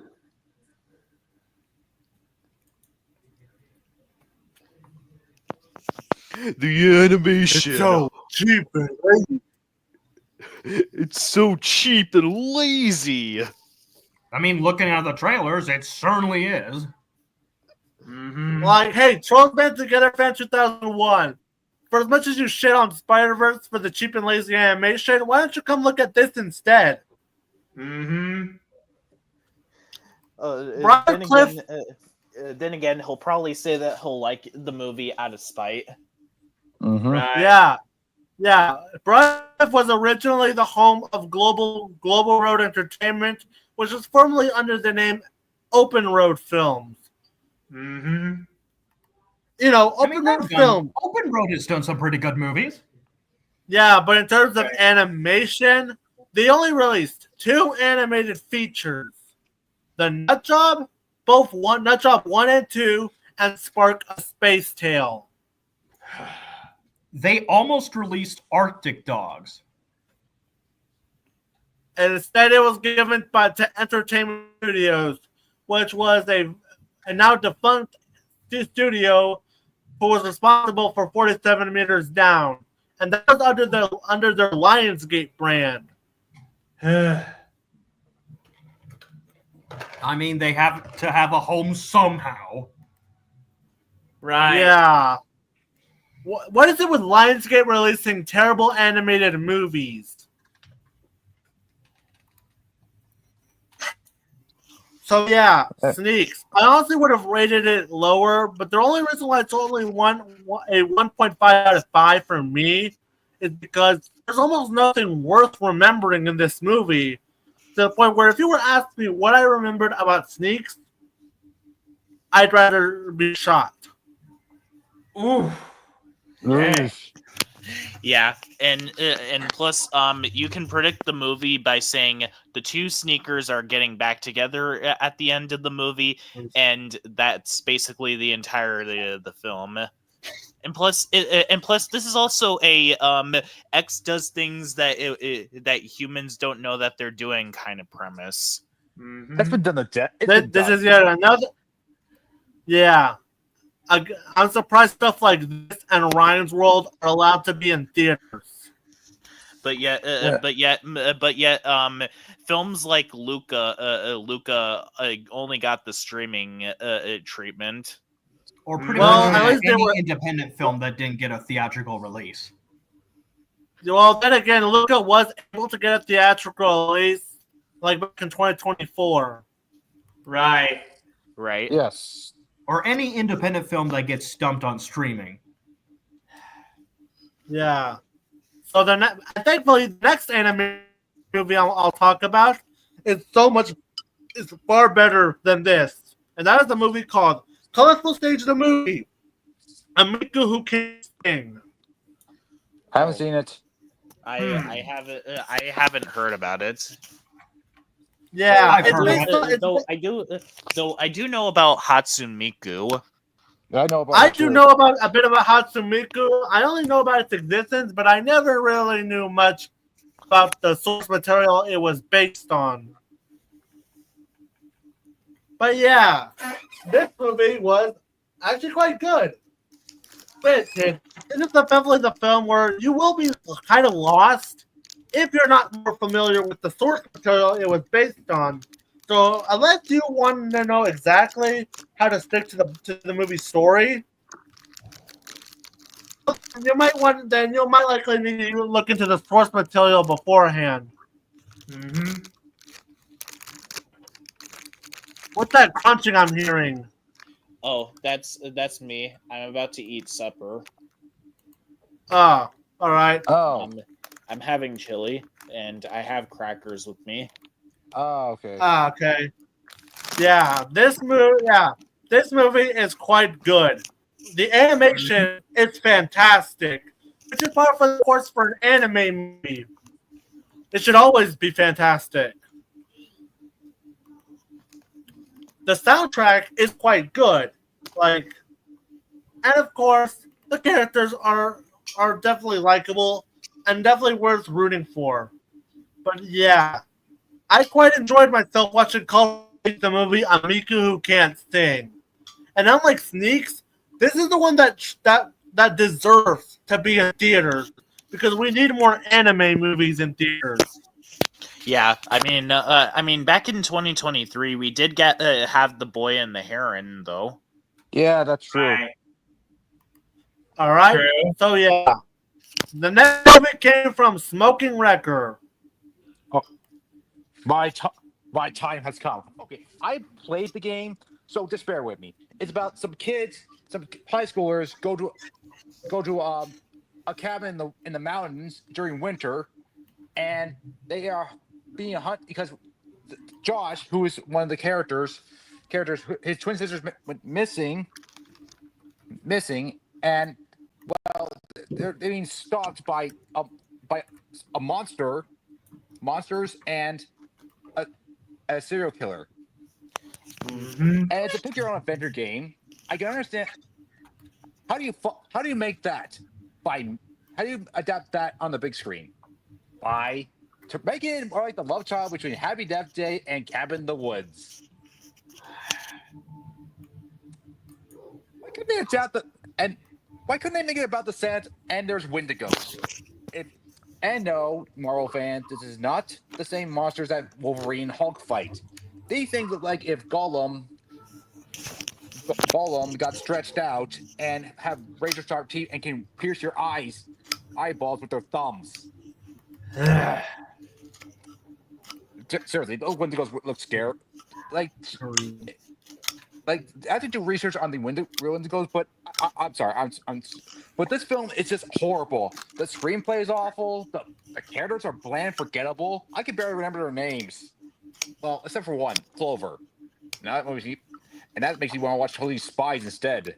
In fact, the way that you described the movie makes me want to watch several things instead of this movie, like Drake and Josh or Monsters Inc. Yes. Mm-hmm. And funny thing, there's a scene where the characters are hiding in the bathroom and they drink the tap water. And you know how they die? How? If he gets poisoned, you're wrong. They explode. Exploding tap water. And oh my god, I hate this. This is worse. I'm gonna say it. This is worse than Borderlands. Yes, I said it. Ouch. You'd rather take Jack Black's robot shitting bullets over this? Yes. At least Borderlands was tried to be faithful. It failed, but it's tried. This barely resembles sword material. I know you. It makes you wonder why Columbia Pictures didn't even want to be involved in this. And Sony, how do you fuck up something you Yeah. own? And this was from the. Yeah, I'd like to remind you that Until Dawn was directed by the same guy who brought us Shazam. Yeah, not surprised. And Annabelle Creation. Both Shazam movies. I like the first Shazam movie, but honestly, the second one has kind of faded away. Yeah, it's yeah, I really don't. Like at least the Minecraft movie does have some ironically funny parts in it. Yes, I better watch that again. As a matter of fact, I'm doing that tonight with Sinners. Mm-hmm. Yeah, I won't watch Sinners instead of Until Dawn again. At least Sinners is fun. Mm-hmm. And I actually listened to a podcast about Sinners, but you know what? Fuck Until Dawn. Play the game instead. Mm-hmm. If you can find a copy, either on PS4 or Yep. PS5, I don't care. Anyway, I want to get this Until Dawn a good rating. 2 middle fingers down. Ho ho. Which is Ouch. which is a 2 out of 10 for you. Yes, this is worse than this is the worst film I've ever seen. And a story. Bye bye. See you later. So And the the next words, one came from Ryan. All right, what was that to say, Sean? What I was about to say was that, in the words of Shrek, Shrek from the DreamWorks movie of the same name, Shrek, bye bye, see you later. All right. So next one up is Okay, have any of you heard of the movie Spree? You know, the horror movie that takes the found footage horror movie about social media. Well, this is from the same director. So it takes place during the coronavirus pandemic, where a couple named Jay and Celine head to a rental house to reconnect. While Celine films a documentary about their disintegrating relationship, a recently canceled Jay becomes increasingly paranoid about his portrayal, setting up hidden cameras to spy on Celine. Now, here's something really interesting about this movie, because hold on, let me get it. Now, here's something really interesting about this movie.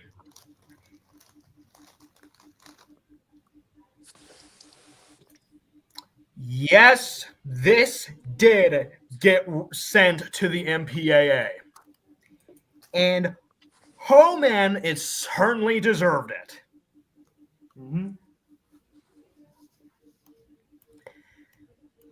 you must really like NC-17 rated movies, Ryan. I just no, this is the first one since Blonde, and once I heard about that, I went to check it out. The other ones that I checked out, they have no rating, but this one does.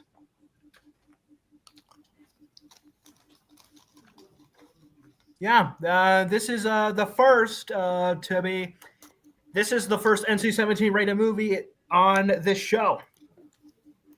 And let me tell you, it is pretty well earned, as the sex scenes are pretty graphic, even though this is a comedy.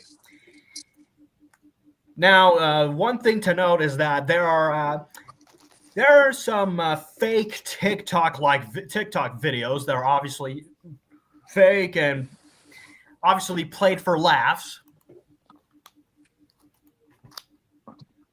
It's pretty damn funny to see the situations that they get in, and it really feels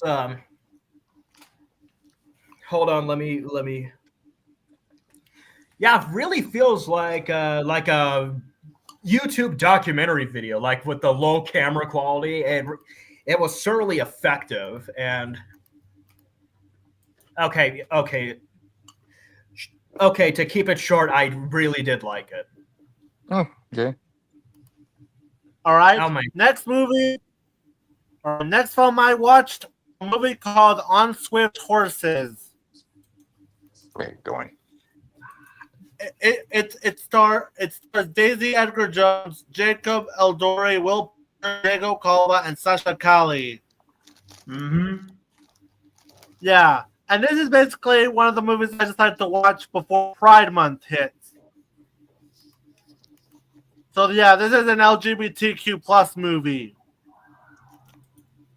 and it's a damn good one.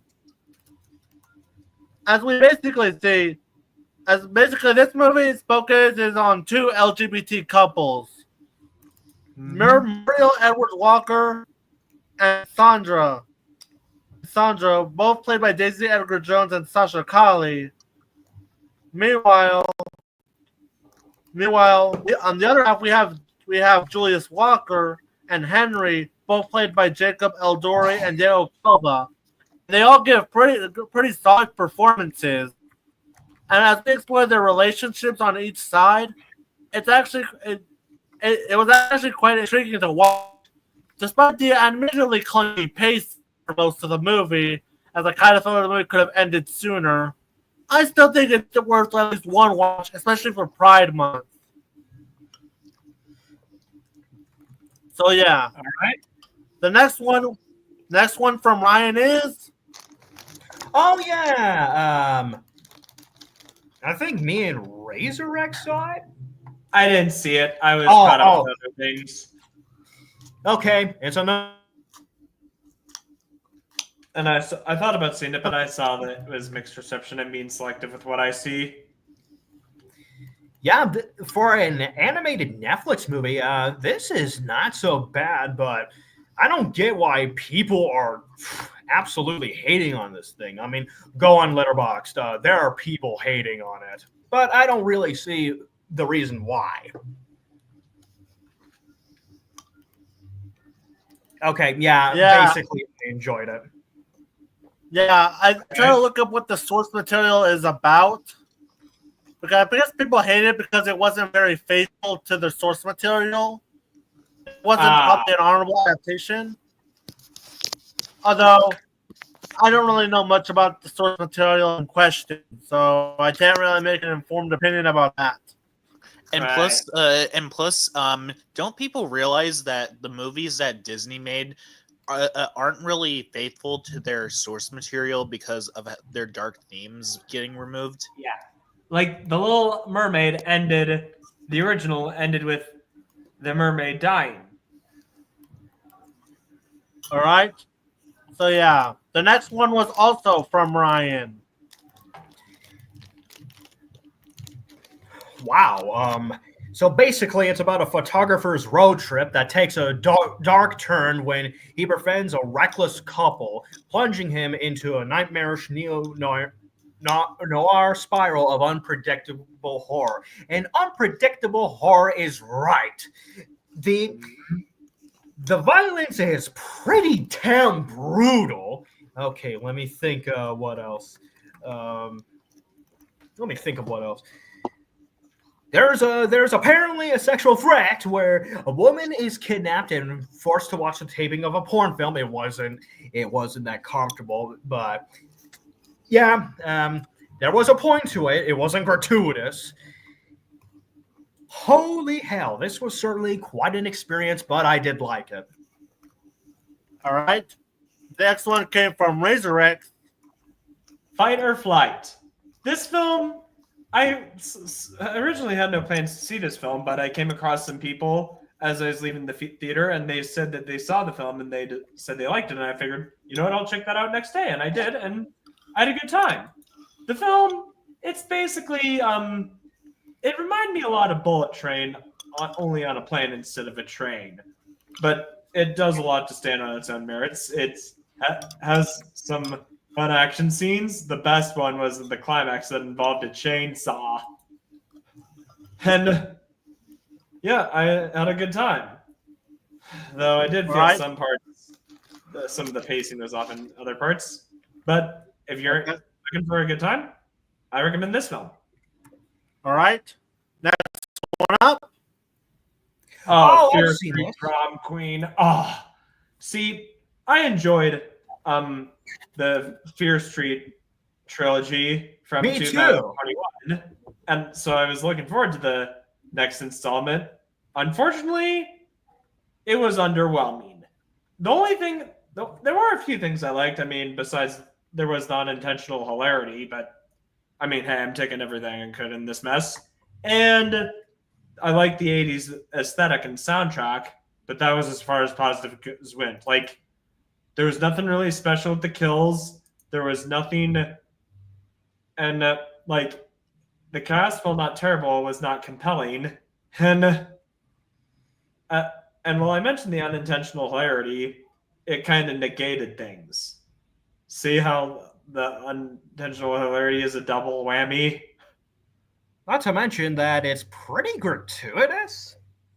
I have nothing wrong. I know. It's a lot more gratuitous than the original trilogy. That's I think that's kind of worth noting. Yeah, but even then, it feels tame for a slasher film. I mean, just saying. Yeah, but yeah, this film was underwhelming. Just stick with the trilogy. Yeah, apparently the only slasher movie that was probably more cowardice than fierce than this, I haven't seen it yet, was Hell of a Summer, which didn't even try to be a slasher movie. All right, Resurrects.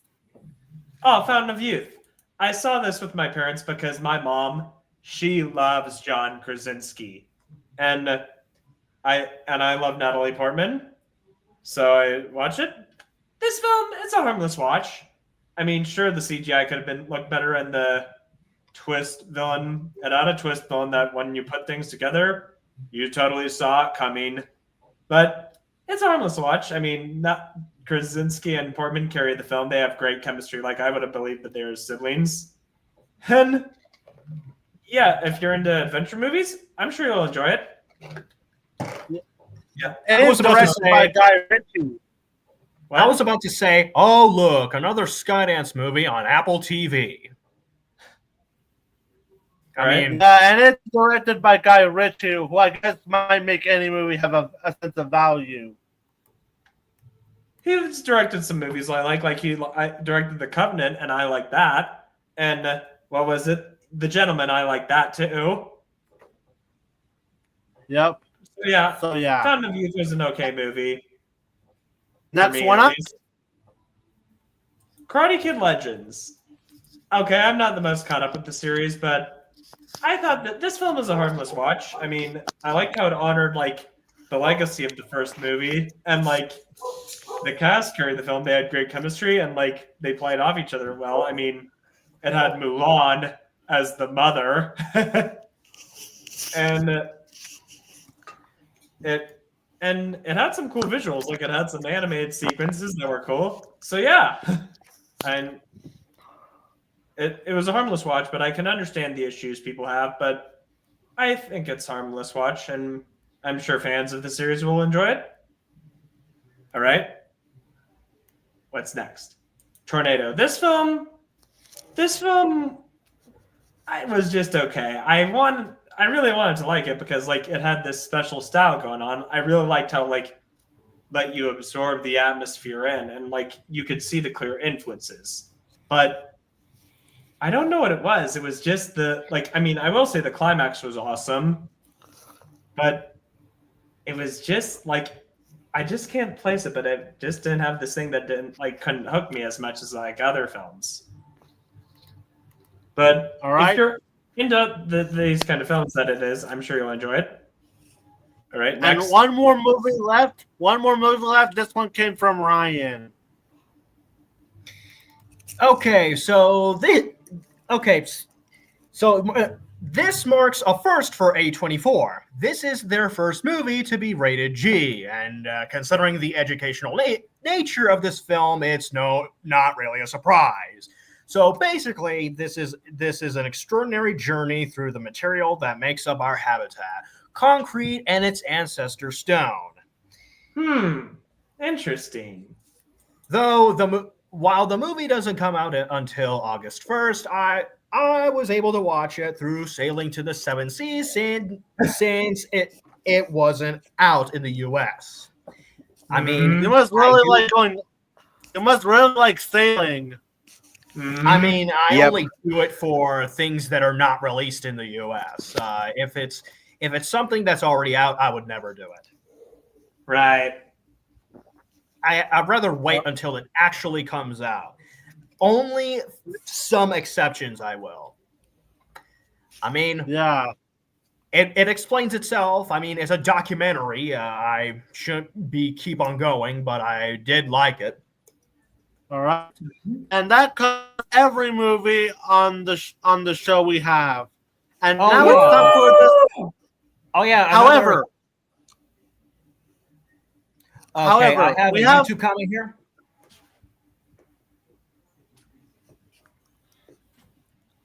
Yeah, but yeah, now we have our second itinerary of the day, where I'm gonna do not one but two rankings of, and y'all know which one is gonna be about. MLPFIM. Yeah, with seasons 2 and 3. Mm-hmm. So let's start with what I thought about season 2 first. Season 2 was actually much better than I originally gave it credit for, and actually being better than season 1. This is where I believe the show started to get really good.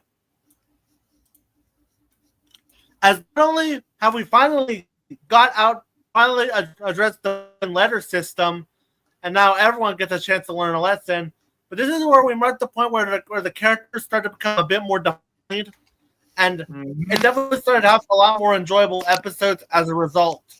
Although, when the episodes this season were bad, yeah, they were really bad. Mm-hmm. Yeah. In fact, season 2 marked the first episode to ever get a 0 out of 10, and the first one to get literally like the first 1 out of 10. On the plus side, 4 episodes got a 10 rating, so that should at least be some promise for how I felt about this season. So with all that out of the way, let's not sugarcoat the shits. Let's start at the worst of worst. And y'all know which one's at the bottom. Mm-hmm. My number 24. This is going to be a pain to sit through. Number 24, the absolute worst of the worst, and the worst episode so far, Dragon Quest. And not the games. Or as I like to call it, Misandry, the episode. Yeah. Basically, this. I could this sum episode- this episode's problems in one dialogue. I could sum it up in one piece of dogs. All right. It's like, I'm not like other dragons. I'm not even close. But why would you want to, Spike? I can and That I right can there. basically describe it in this word. You're not like other boys, but why would you want to be? That is Dragon Quest in a nutshell. That not only sets some horrible and xenophobic implications, and all the dragons are portrayed as the same characters. Obnoxious, murderous frat boys. Like, and not only is the episode expecting to demonize dragons, but it expects you to like ponies, which might as well be a metaphor for gender. It can portray all male as the same. And plus, in the context of the entire show, this doesn't even make any sense because there are male ponies in the show.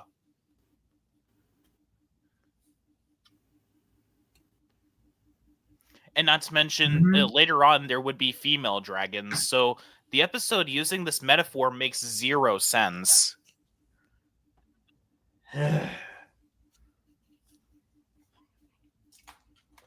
Yeah, and yeah, Dragon Quest is the worst episode of the show. Not just because, but it's also unskippable too.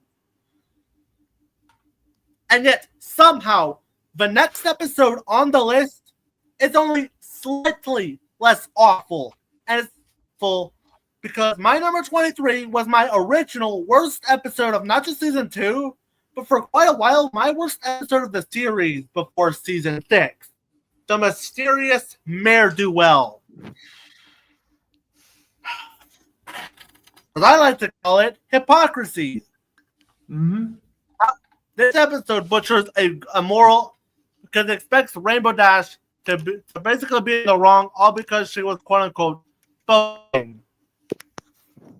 But problem with that is we're watching the main six try to drill that lesson into her by doing the exact same thing she was guilty of. The only reason And not to mention either, is it just me, or does the mysterious ne'er-do-wells themselves in the episode, the outfit looks kind of like a certain mysterious guy who reviewed this show?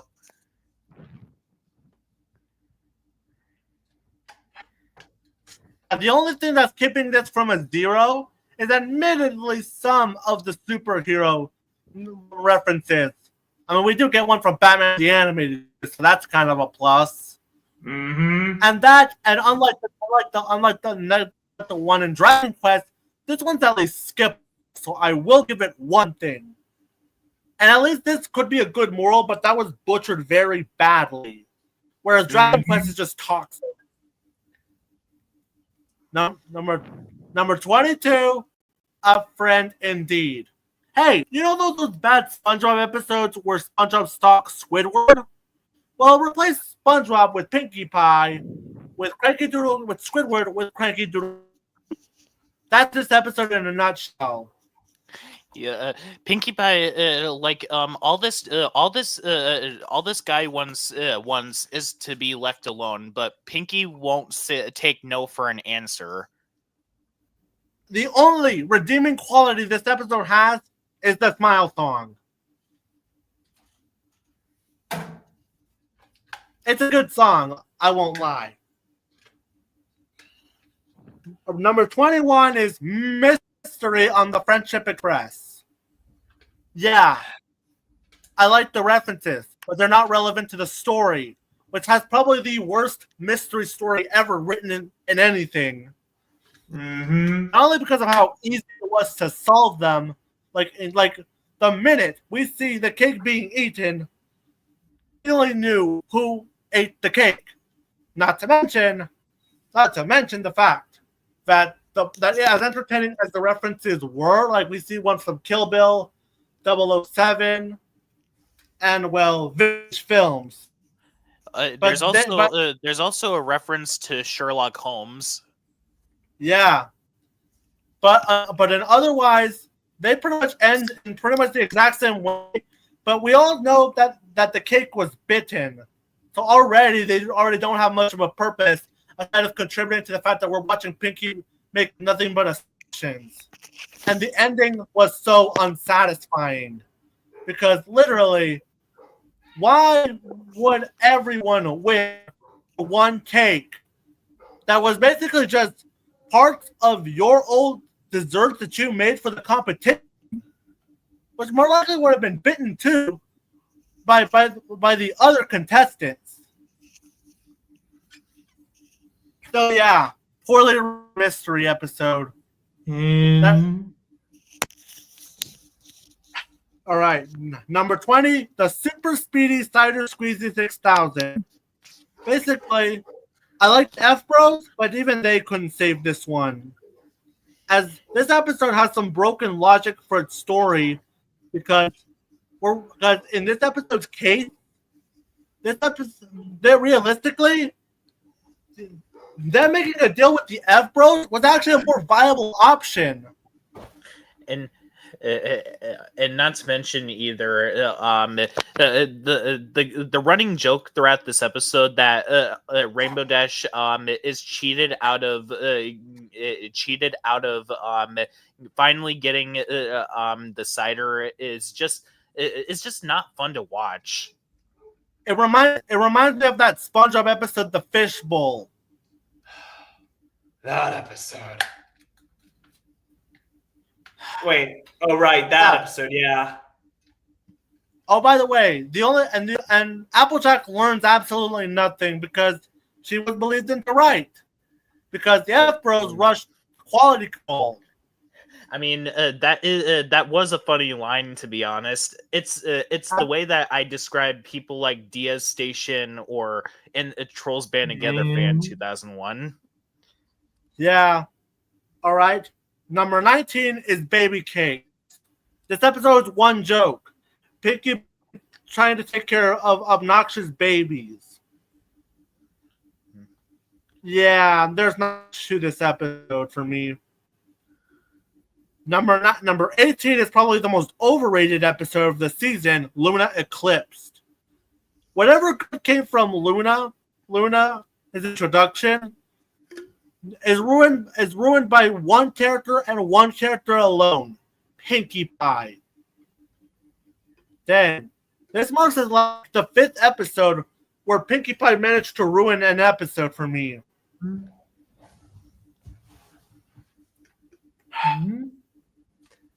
Number 17 is Hearts and Hooves Day. Yeah, I was only mildly entertained, but aside from that, this episode is just harmless at best.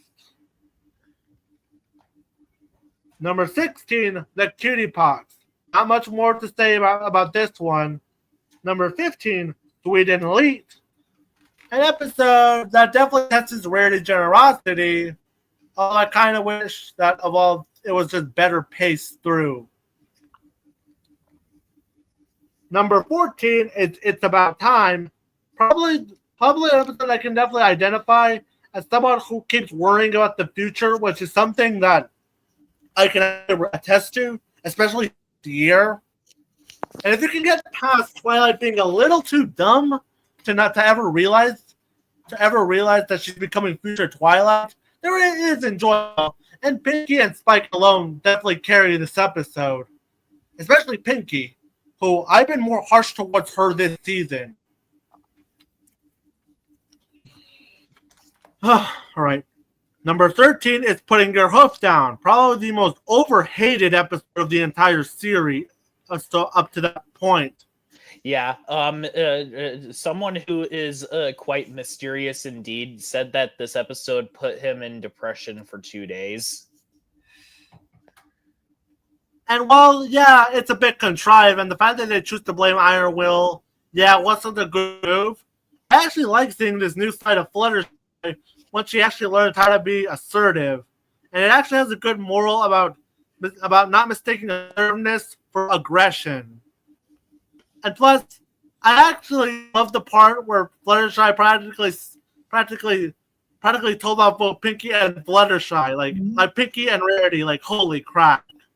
That's not something I expect Fluttershy to do, and I'm glad they did it. So yeah, an episode that I actually like that most fans seem to hate. Number 12, May the Best Pet Win. Yeah, the animals definitely carry this episode. And while, yeah, it is kind of predictable, you already knew Tank was going to be, the tortoise was going to win. I appreciate that they had a loophole on that account, and it was just fun seeing the pets try to compete to be Rainbow Dash's pet. And also Rainbow Dash is not as abusive as people make them out, people make her out to be, because she makes it clear that this is optional for them, and if they choose not to do it, they can get out. All right. Number 11 is Family Appreciation Day. It's mainly the ending that really seals this episode from almost being in the top 10, but we actually learn a bit about the founding of Equestria. I mean, the founding of Punk. And we actually learned about a bit, and this episode made me have lots of respect for Granny Smith. Number 10, Ponyville Confidential, aka this episode is basically the Krabby Chronicle from SpongeBob done as right as possible. Yeah. All right. Yeah. And yes, it tells a pretty mature story about gossip and how spreading lies about people is wrong. And I don't care what people say, the CMC were in the wrong for what they did. Yeah. And plus, Sweetie Belle was blackmailing them. And mind you, they will look at all of this just to get a cutie mark. Yeah. Although regardless of what people say about this episode, I'm gonna say this. This is far better than SpongeBob's take on the story, because in that episode, they basically decide to teach a moral that it's all right to basically counterfeit. And also Mr. Krabs doesn't even while Mr. Krabs does get punished at the end of the episode, he doesn't learn anything. Yeah, I hate that episode. Definitely worthy of being in my top 30 worst episodes for me. Oh yeah. All right. Now we're in number 9, Secret of My Excess. Probably one of Spike's best episodes in the show's early seasons. I basically like to call this Godzilla meets Pinocchio, except replace lion with selfishness. Yeah, and also the ending of the episode where Rarity does something to help Spike was very sweet. Yeah, definitely one of Spike's best episodes so far. Number 8, The Return of Harmony. A great introduction to Discord as we see him test the main 6. But otherwise, my thoughts on Discord are kind of sour. Like nowadays, like it kind of feels hard to come back to some of his episodes. Exactly. Especially after what he did in episodes like A Matter of Principles. Yeah. No. All right. Number 7. All right. Number 7 is The Last Roundup, as this episode actually tests Applejack's honesty, and we actually see that Applejack is actually a 3-dimensional character. Not to mention, Pinky was also quite enjoyable here too. Like I love how they use her annoying. I love how they use her annoying to basically get Applejack to confess. Though I actually though this episode is definitely the most controversial episode of the series because of the beginning, which it basically got Derpy Who's removed from the show for a while. Yeah. Stupid Karens and soccer moms. Number 6 is Heartwarming Eve. It's basically the quintessential world building episode as we see how Equestria was turned into. And yeah, it's every bit as enjoyable as we see it from the perspective in a play. Number 5, A Candlelight Wedding. This one definitely requires a bit of your suspension of disbelief, but if you're able to do that, it's still a pretty damn fun finale. With Crystal as being a great villain introduction, not only does she actually, as she's not only introduced, but is an absolute joy to watch. The songs are fantastic. Like, of course, we can all gush about This Day Aria. And it actually has me looking forward to the future of the series. This was my hook to the series. All right? Coming in at number 4, Read It and Weep. Probably my most personal episode of the entire series. Because I'm pretty sure knowing what Rainbow Dash goes through, I think we could all relate to her in some capacity.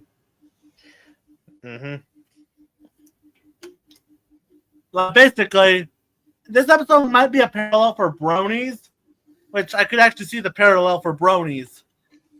But even outside of that, it's a pretty charming episode where when we see Darren Do, every bit and Daring Do herself is definitely this show's take on Indiana Jones. Yep. Although I'm probably gonna feel Yeah, coming back to Read It and Weep, as much as I love it, I still can't forget how they royally butchered the finale to Daring Do. I'll be talking about that when I get to season 9. Number 3, Lesson 0. Not only did this episode finally fix the broken letter system from season 1,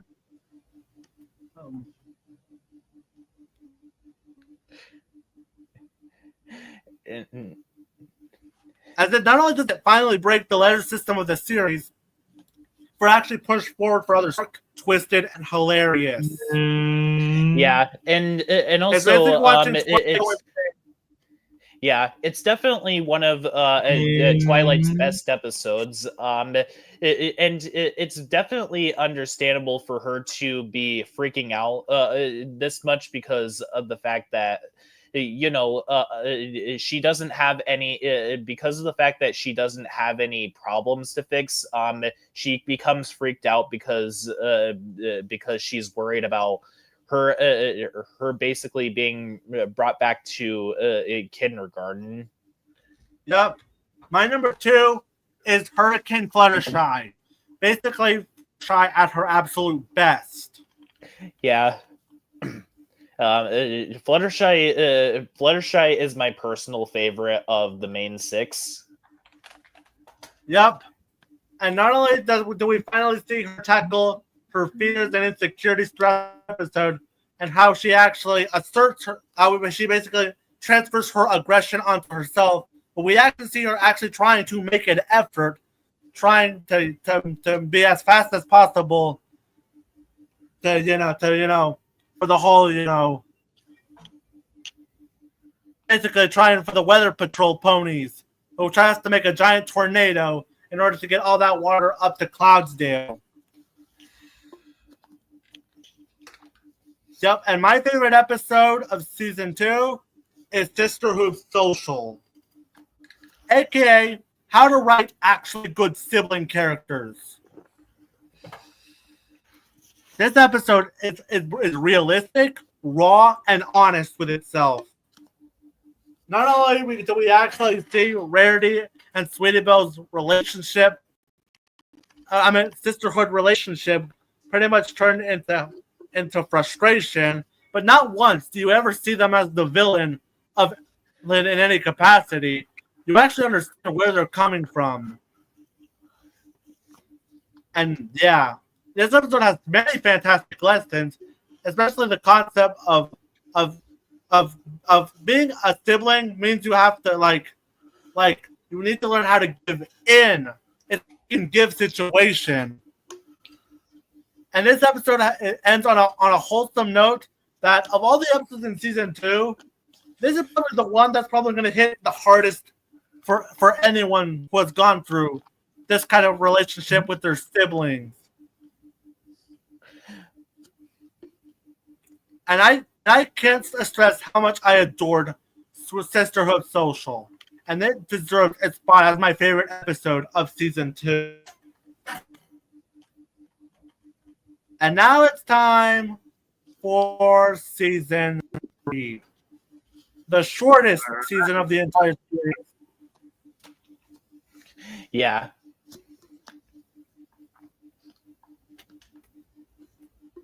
I actually heard that this season was shortened because of the production of the first Equestria Girls movie. Yeah. Season 3 was the weakest so far of the pre-Starlight Glimmer era, or the Hub era, whichever you like to call it. As you can definitely tell that this was also marking the transition of Lauren Faust's departure from the show, and is now trying to enter into the Megan McCarthy era.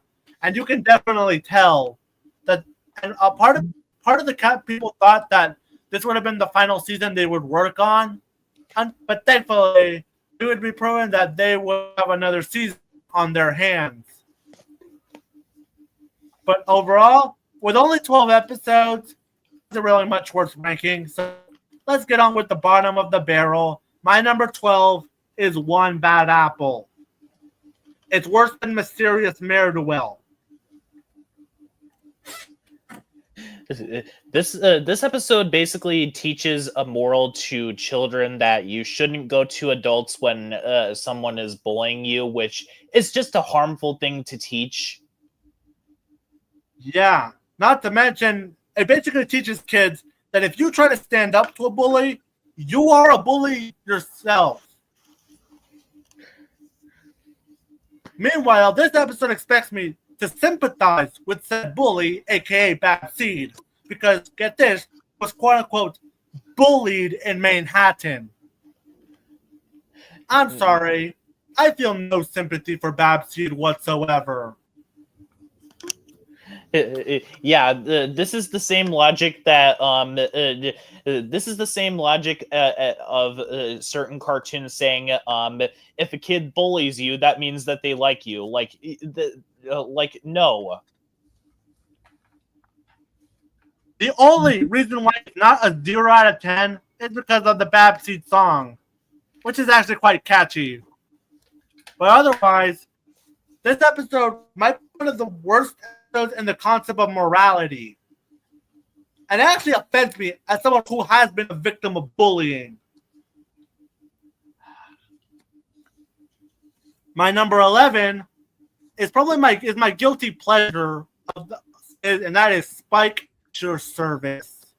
Oh, now that we're on this episode, I'm going to make this reference. A dragon credit card.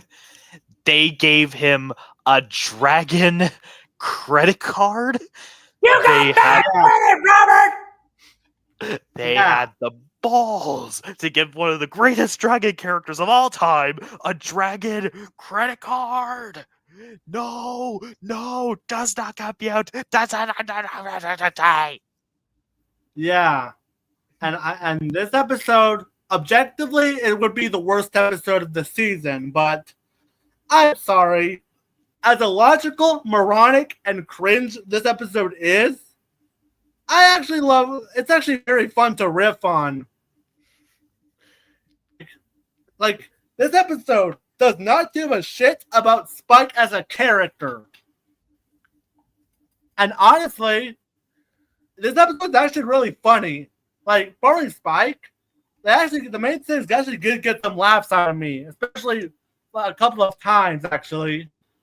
And not gonna lie, unlike One Bad Apple, the moral is actually well handled here. So, you know what? Spike Your Service is a bad episode, but it's a bad episode I love watching, which is why I can't rank this episode any higher. I can't bring myself to hate this episode.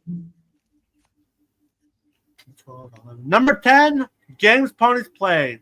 Probably the most boring episode of the season that mostly hinges on a whole mistaken identity storyline. It's it's basically a lackluster start to a very lackluster Equestria Games arc. Number 9, Just for Sidekicks. Basically, the companion piece to Games Ponies Play is that this one has Spike trying to take care of pets. It basically is Secret of My Excess, only scaled down. Yeah. Although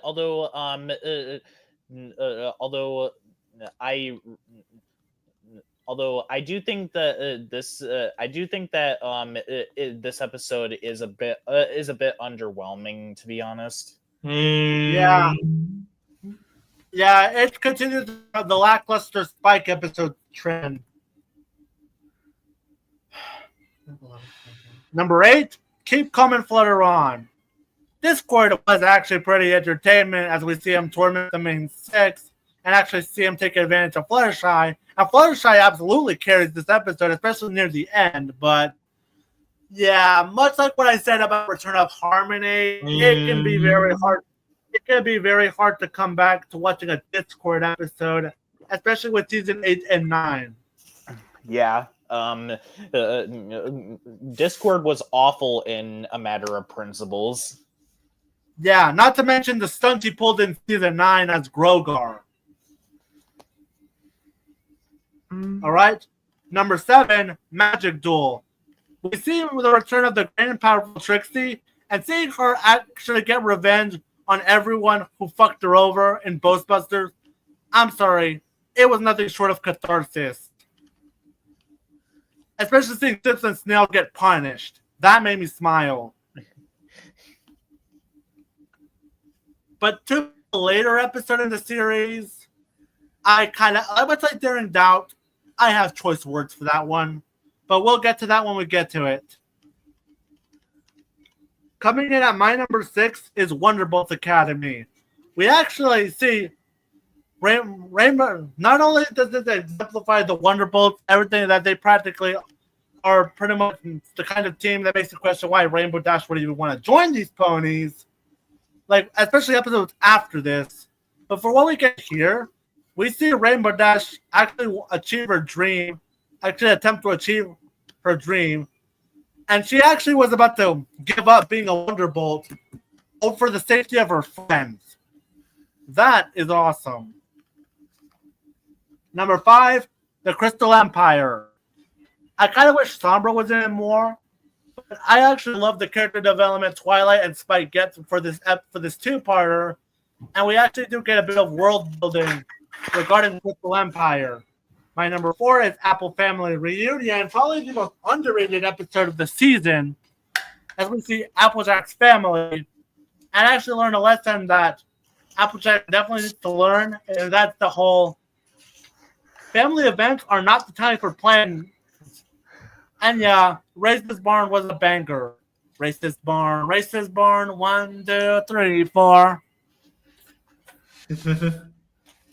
Number 3, Too Many Pinkie Pies. This episode is dark but funny, as we're watching multiple Pinkie Pies roam around town. And yeah, this episode literally has Twilight freaking murder a bunch of Pinkie Pie clones. And also I also love the jab that they made to the first generation, either generation 3 or 1, where they basically have Pinkie make a quote unquote funny face and basically turn into their G3 counterparts. Yeah, I'm so glad that this generation picked these designs for the main 6.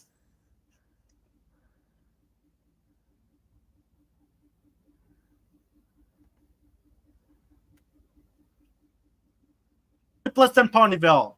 The first Scootaloo episode that kickstarted the Luna CMC Dream episode, and yep, it's a great one to start, as we actually see Scootaloo's conflict throughout the whole episode of her fears, and saying that she's not as tough as she should be, like her idol Rainbow Dash. And this episode is definitely a great way to kickstart the dynamic that Rainbow Dash and Scootaloo have for the series. Not to mention, it's dark, and definitely a great one to watch on Halloween for me, more so than Luna Eclipse. And my favorite episode of season 3 should not be a surprise, but it is Magical Mystery Cure.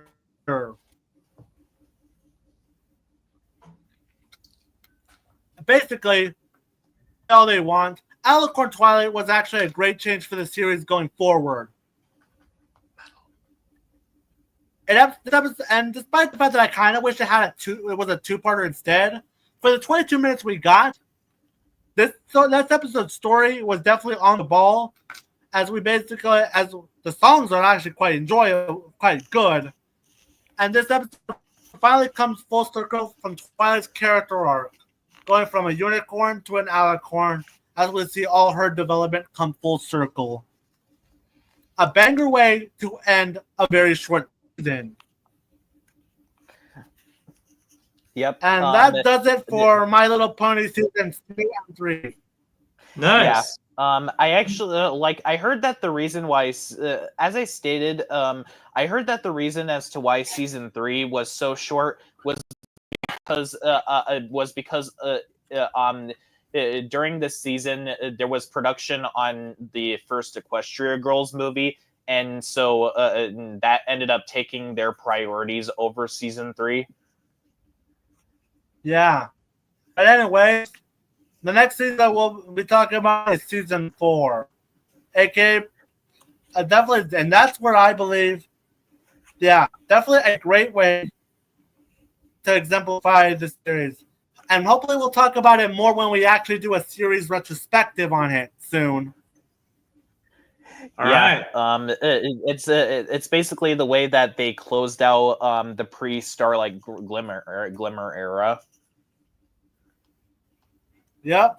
And with that, we can finally end the stream. All right. See y'all next time for June, where we can probably do the 3rd episode of our cartoonish cartoon cast. Who knows? It might be All right. regular show or Tom and Jerry, whichever comes to mind. All right. See ya, Until everyone. next time, see ya. See ya.